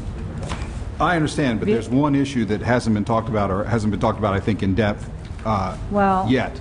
So. Okay, so you have one quick question. What is it? I think it'd be quick. Has the motion been seconded? Has the motion been seconded? Then there isn't a motion on the floor. okay? Could I just please Legal, be able I'm to going to speak? defer to legal. I don't believe Ms. Mosen has authority to ask a question. Okay, go ahead. Please ask your question, Thank you. but let's try to wrap this up. I just went back and looked at the 2013 contract, and the increases here are amazing. If you compare the 5-year that we just are in the end of with Yeah. this one, We know that. there are tremendous increases. For refuse collection, which of course doesn't have anything to do with recycling, the cost is up almost 44%. It's up almost $364,000. The additional refuse collection is up 29%. It's up another $179,000 to $796,000. And then the recycling is up, as shouldn't come as a surprise, 165%. It's gone from $329,000 in the current contract to $544,000 in the proposed contract, in the 5-year to 5-year. 5 years, yeah. So that's the reason why we have the explanation here this evening, because we knew the costs have driven up. We were hoping to see if we could get costs down with doing a shared service with the school board, which has been talked about for years, and that's why we went through this exercise this past year. And unfortunately, because of the cost being driven up, now we went out to bid. So I appreciate the numbers, but again, that's the whole reason why we are explaining to the public this evening why, why costs went up, what we did, our due diligence for the past, was this July, 7 months, to see what we could do to get costs down, because this was coming, the world market. So this is why we've been having this very thoughtful conversation. So, and again, you are correct. The numbers have gone up since the past 5 years. So I guess that's something that we need to determine this evening if we want to lock in, so we get the better end of the deal for the next 5 years. Correct. So that's what's on the table this evening, and so we have a motion for that. So the total cost of this proposed contract over 5 years is going to go up more than $1 million, up 61%. This is 5 years to 5 years. For both, not just, for both, yeah. That's why, that's why the director has been, the past few months, if you want to get up to talk about some more of your due diligence this year to try to... Well, we're not trying to deny that it is an increase, we know that. But I didn't want to put forth to you and the residents what you're actually getting and what it's actually costing. So even with that increase, the $171 per year, considered what the rest of the taxes are for the township, these are all the services that you're still getting. We can't control what's happening with recycling. But if you want to compare the contract before that even, the last contract was bid less than what the contractor bid the contract before. So our price went down last year, and we saved $1.5 million on that contract because he bid so low, probably because maybe he was making more money on the recycling, and that helped to pass the savings along to us because he was making his money another way. But now that they're not doing that, the cost is going to us because we're providing the service. And there's been a lot of discussion, but we have to, we have to recycle. Whether it's going to cost us money or not, we have to recycle. Did the Solid Waste Advisory Committee take a look at other trends in the New Jersey market for these type of contracts? Are these the kind of numbers? This wasn't happening when we were preparing the bidding document, and I'm not aware of trends, and I'm not a recycling person to start off with. Are you, when you say trends, you mean in terms of How am I supposed to? the level of service that's being provided? No, I'm just asking if there are other contracts in New Jersey municipalities that are going up 61% from the previous contract. This is very much regulated, so the specs are based on state statute that we put out.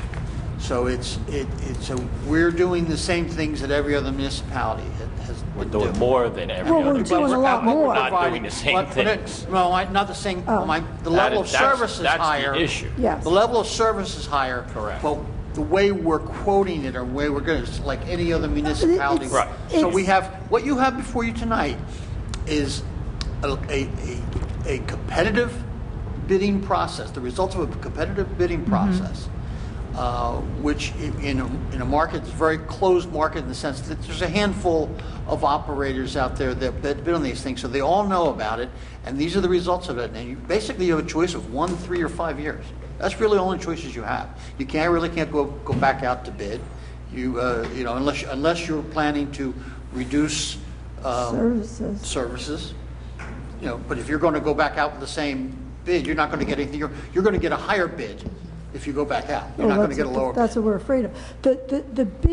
The bidding process is controlled by the state of New Jersey. We have to follow the regulations of the Uniform Bid Specifications for solid waste removal for the state of New Jersey. We follow their process. We don't just make things up as we go along. So their bidding process was supposed to promote more competition, but we can't predict if businesses, some solid waste businesses go out of business, and then there aren't enough more companies to bid. This is a large town, and it's a large contract. So smaller companies may not want to bid on us. It takes a lot to do the services that I discussed tonight. It takes a big company to do it. And I've thought it was interesting that we went through the effort, well, especially you went through the effort because you had to do a lot more paperwork on for you. But, you know, we went through, you know, the motions and to do a shared agreement with the school board, which took a lot of time and manpower. And unfortunately, you know, that didn't pan out the way we would have liked it to. But the effort was put forth. So I think everything that needed to be done in regards to due diligence and being proactive. And, you know, I think I commend the administration because they had an issue here and we're faced with a problem. So is someone going to put a motion forward on the options presented this evening? Madam Clerk? Council President, you have another question? You should know, if you've read our rules, the council rules, you know that you cannot stop me from talking. Okay, I thought you were done. I'm not done. Do you have another Everybody question? is interrupting me.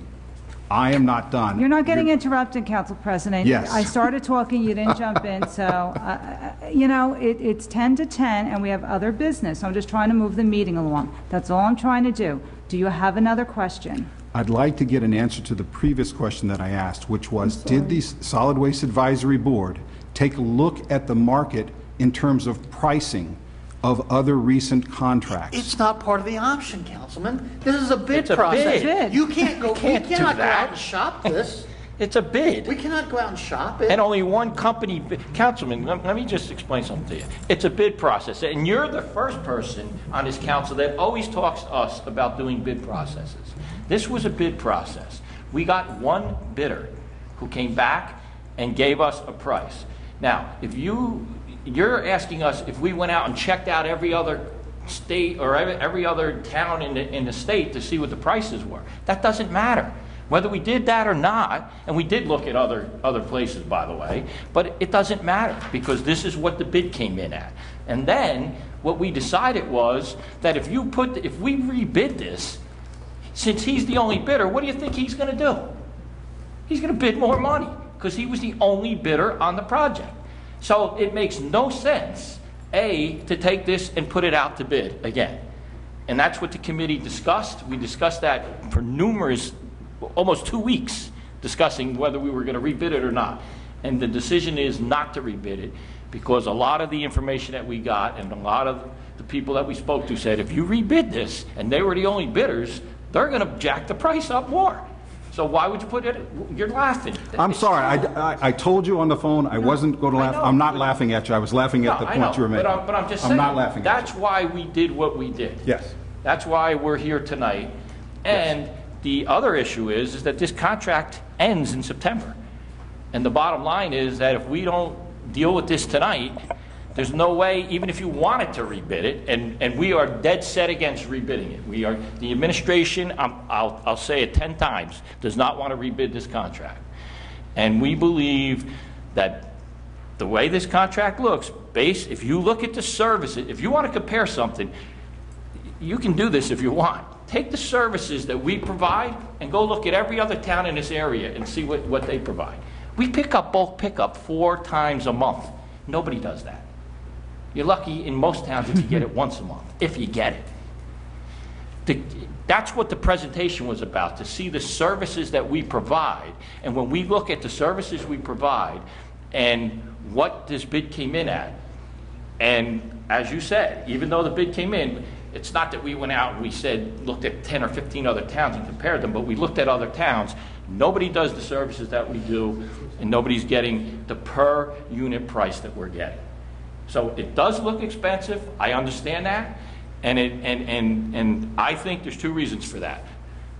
And we had a lot of discussions with the committee. I think the contract before this, our contractor bid more money than he bid this contract, and I think he underbid himself in this contract, so that now he can't make any money on recycling, and recycling is out. So now he went back to level himself off on the garbage contract and increased his prices on the recycling contract. I mean, it makes sense.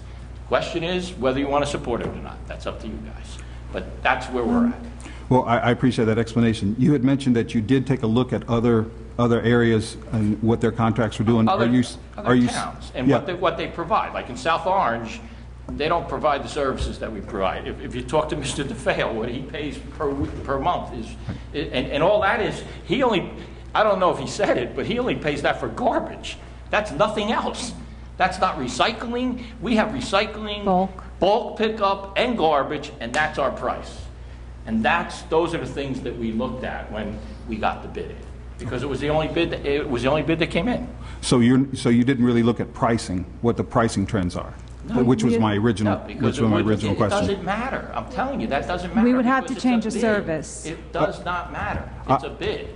Well, I understand. Teresa, I understand you don't think it matters, but I think it does, because if how? Tell me how. Because if this is a bid that is way over whatever the market is doing right now, then that would inform us that perhaps we should not lock it in for 5 years. It's that maybe, not way over the market.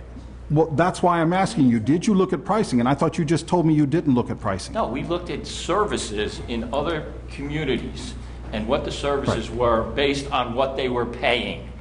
So the services don't compare with where we are. It's very difficult to find a town that does what we do when it comes to garbage and providing these services for our citizens. That's what was very difficult. Right, I understand. There's no towns around that are doing what we're doing. Okay. None. But what I'm asking is, in terms of pricing, are the contracts that are getting bid out, are they getting multiple bidders? We didn't get more than one bidder. Wait, if I could just finish. And then, were the price increases that we're seeing? I'm not saying the dollar for dollar, but I'm saying, are we seeing 40% increases in contracts? Are we seeing 165% increases in recycling? I don't know the answer to that question because I don't know who's bidding contracts for 2018. You know, a lot of the contracts out there are still there from 2016. So they're not bidding those contracts out for another 2 years.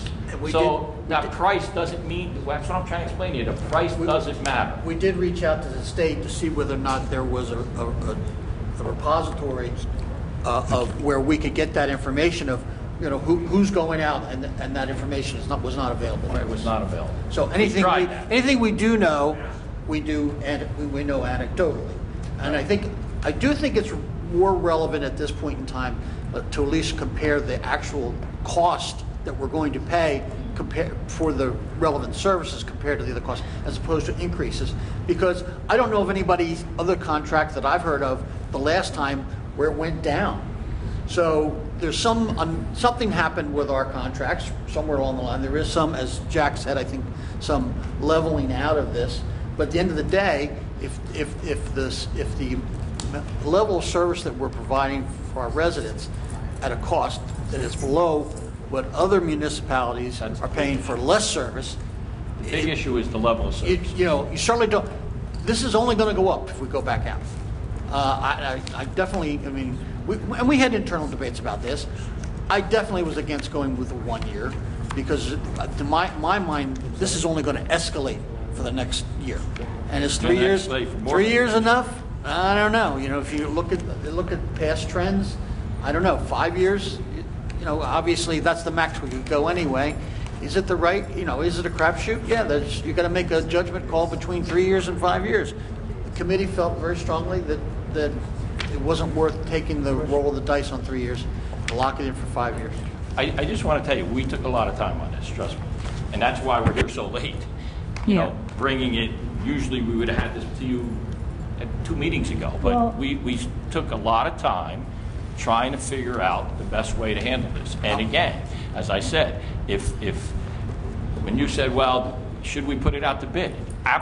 My opinion and the committee's opinion is absolutely not to rebid it, because most of the people that we've spoken to, and it makes sense. Think about it. If I'm the only bidder on the contract and I rebid it, what am I going to do if the town goes out and rebids it? I'm going to jack my price up because nobody else is going to bid on this contract because of the amount of services we provide to our community. And that's what it comes down to. That's why it is what it is. And I'll just say one last thing. No one, and I'll include you in that, no one is more concerned or upset about the price, the increase of it, because we're going to figure out how to pay for it. That's kind of where we are. But having said that, I'd rather have to be in the position of knowing what this is as opposed to going back out and ended up having a higher price. To have to figure out how to finance. Yeah, what I wasn't thinking about rebidding. What I was thinking about is going shorter and then taking the time to look at all of the services that we provide and see if maybe we don't give quite so much services going forward. We're not doing that. I can tell you that right now. We're providing a specific amount of services, and the administration is committed to still providing those services to our community. The administration, but you do. The council decides that it wants to reduce services to the to its residents.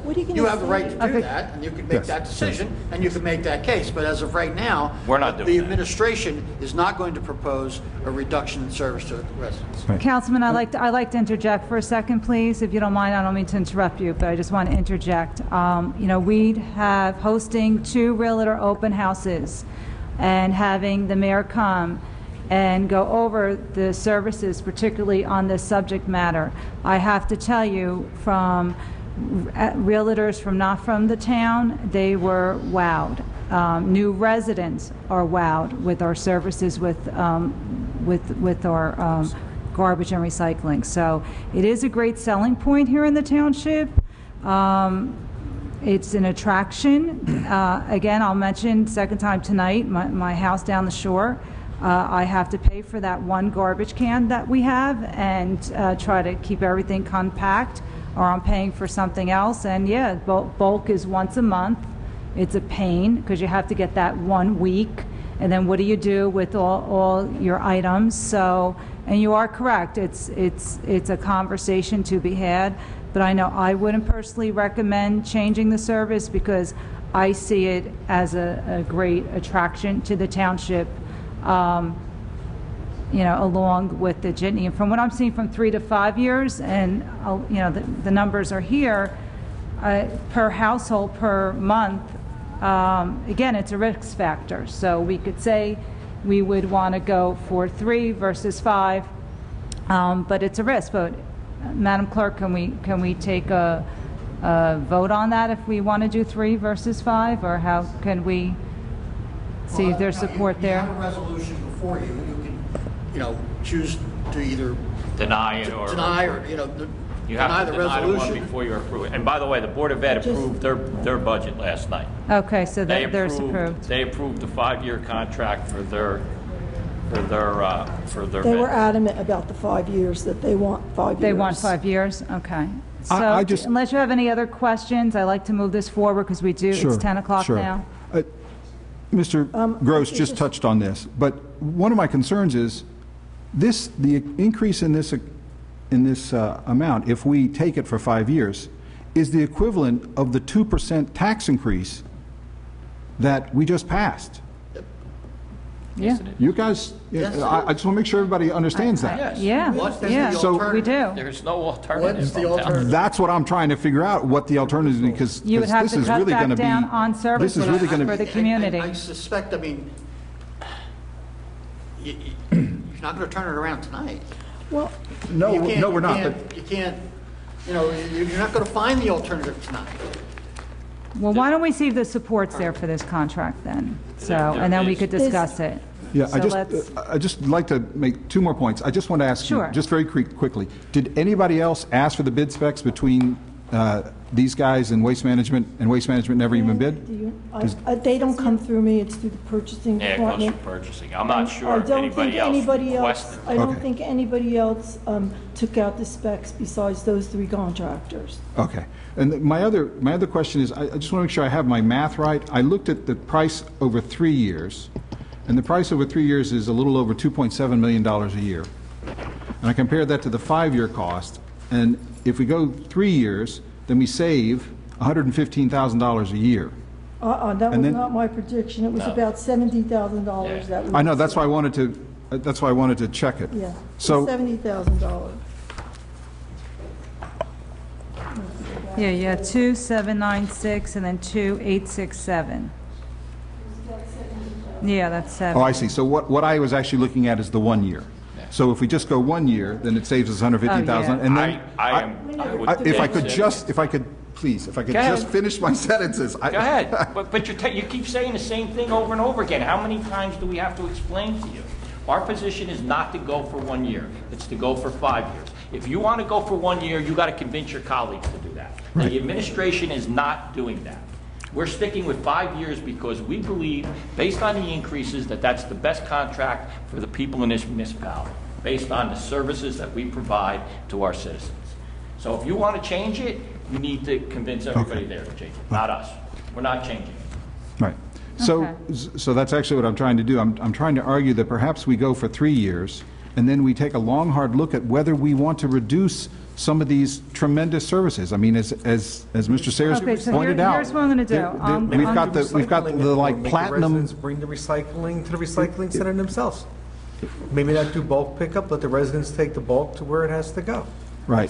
That's The all. residents love the services. They love the services. And for the amount that it's costing per year for each resident, why take away something that, I understand it's over and above, but they're used to it. They're used to this. And for us to take it away, they're just going to complain and they're not going to like it. And how much money are they really going to save if they're only paying $171 a year for all of this? So I'm going to, understand everybody is anxious. excuse me, Councilwoman. I'm going to ask my other 2 colleagues if they could. Forget it. I cannot finish a sentence tonight. Go ahead. Just do whatever I you don't want. think Do so. whatever you You've want. finished a lot of sentences You this go evening. back and watch the but video of it's- this meeting, and you see how many times I've been interrupted from finishing a sentence. Councilman, so I'm done. Just go ahead and move. Go ahead. and count the number of times we repeated the same information over and over again. I'm going to ask my other 2 colleagues who can vote, do you have support for 3 years or 5 years, very quickly? Councilman Cirillo? The resolution is for 5 years. You have to vote on the Okay. resolution. You can't Okay, do so it that Madam way. Clerk, I So you defer either to you. deny the resolution or you approve the resolution. I just have one more question. Oh, sure. There were some bids that were open, some additional bids. Were they disqualified? No, There's no one was some We just asked that language in there question. that There was says, only one bidder on this They were contract. for the Board of Yeah. Education. Okay, because it just says that certain bids were opened. I just want to be clear that, the question was answered. It says certain bids were open, so it gives the impression that other bids came in that may have been disqualified. No, because it's, well, there were 3 bids that were open, but only one of them bid on the township collection. The other 2 bid on the Board of Education collection. Yeah.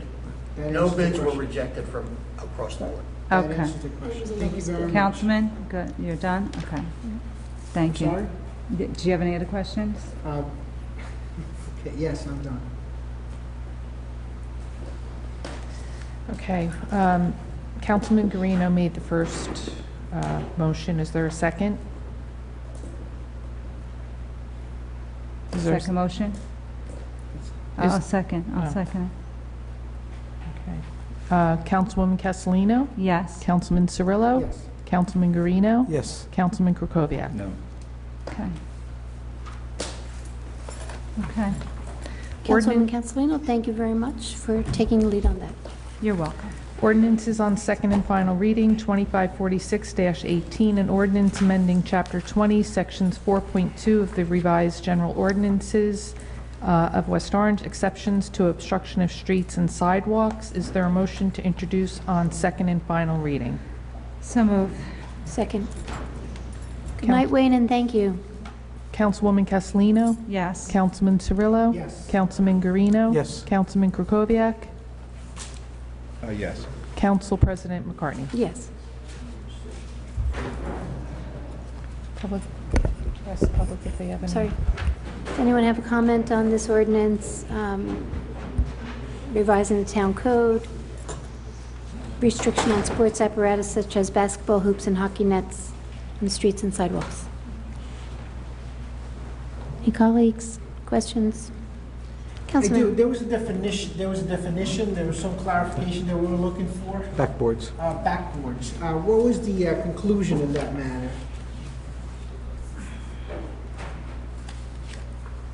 Jack, do you remember this? There was a question about basketball hoops or basketball backboards.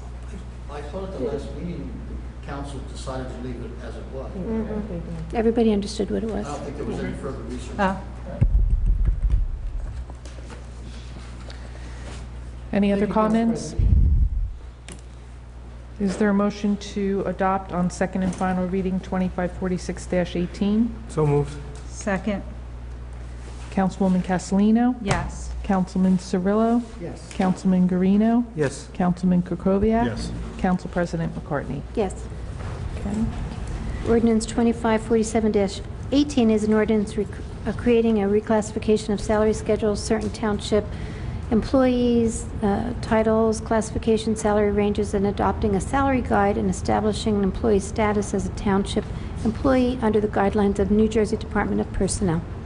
Is there a motion to introduce on first reading? So moved. Second. Councilwoman Castellino? Yes. Councilman Cirillo? Yes. Councilman Guarino? Yes. Councilman Krokoviac? Yes. Council President McCartney? Yes. John, can you, just on this particular ordinance, can you tell us the titles that are? Yeah, there's basically, there's a correction where it was just wrong, and it didn't impact anyone within it.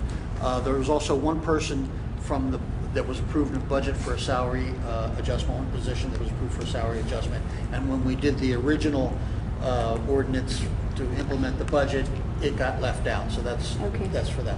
The other are the two judges. An adjustment of the two judges. Next item is pending matters, new matters, and council discussion. I'd have a matter.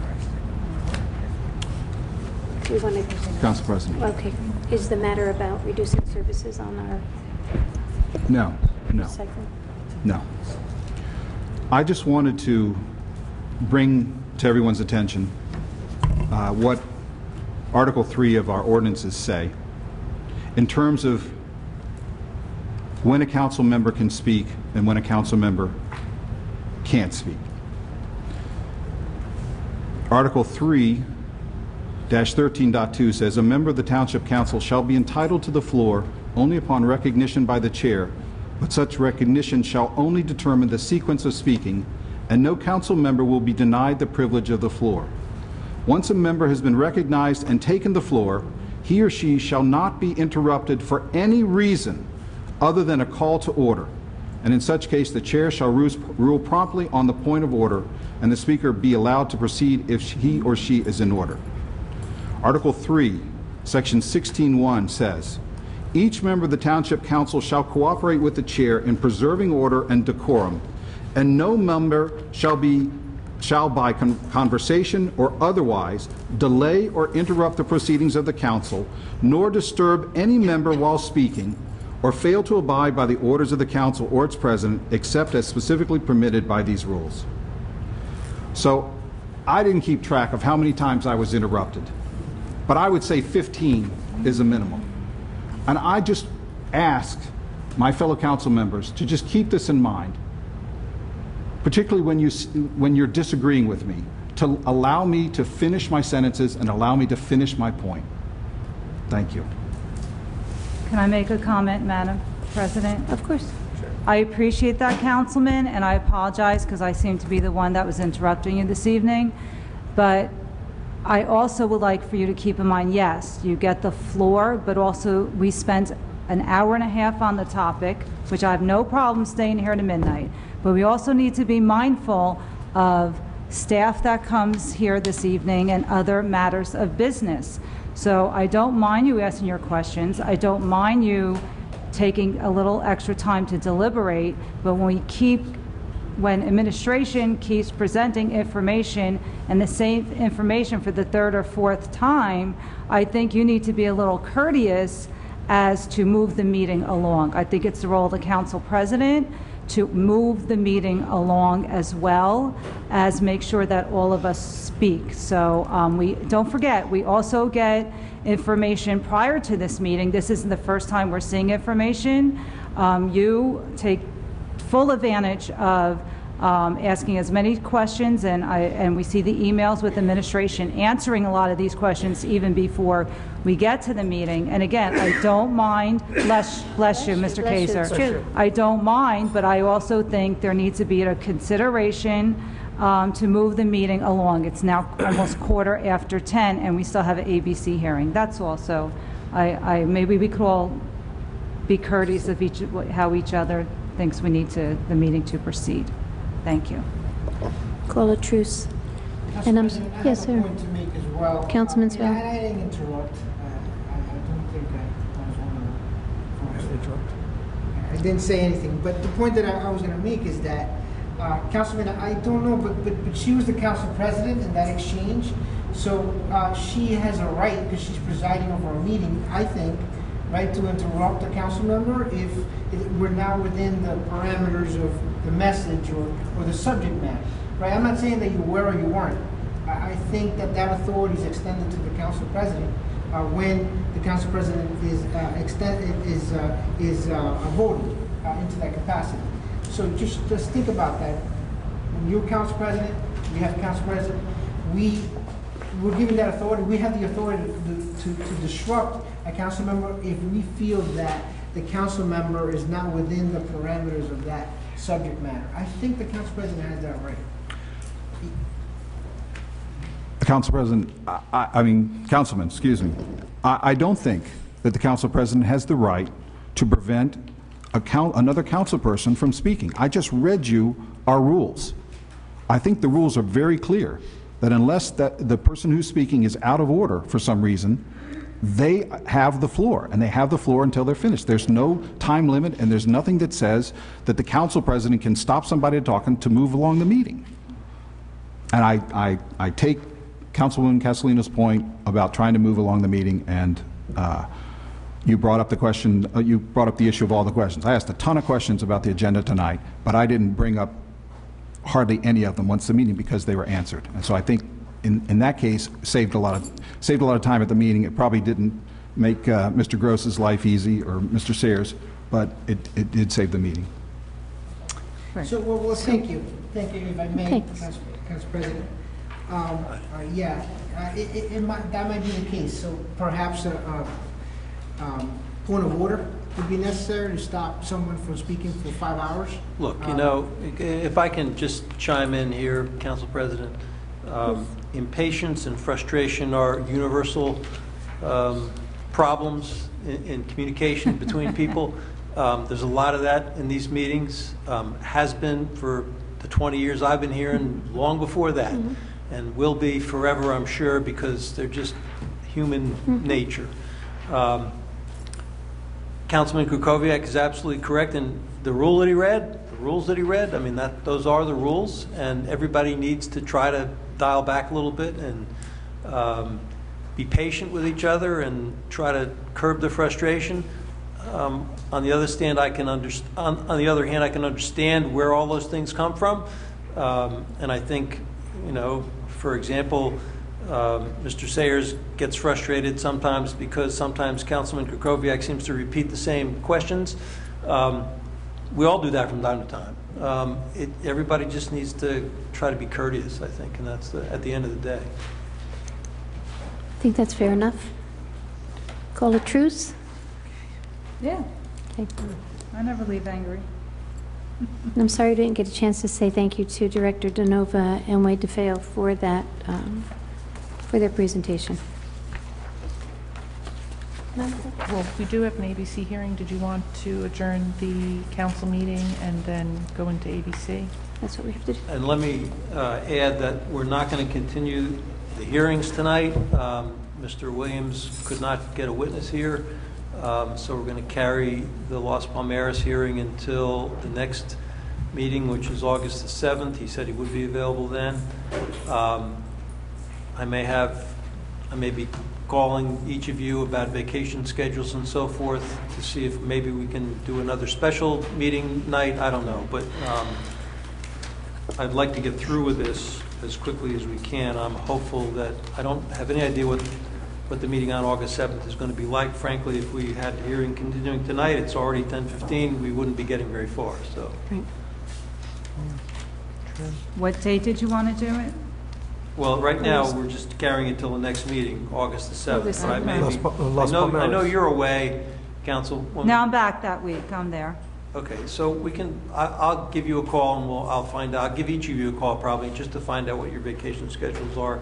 I'm not going to be away any Tuesdays, and frankly, I'm not sure I'm going to be away this summer at all. So I'm not going to be the problem.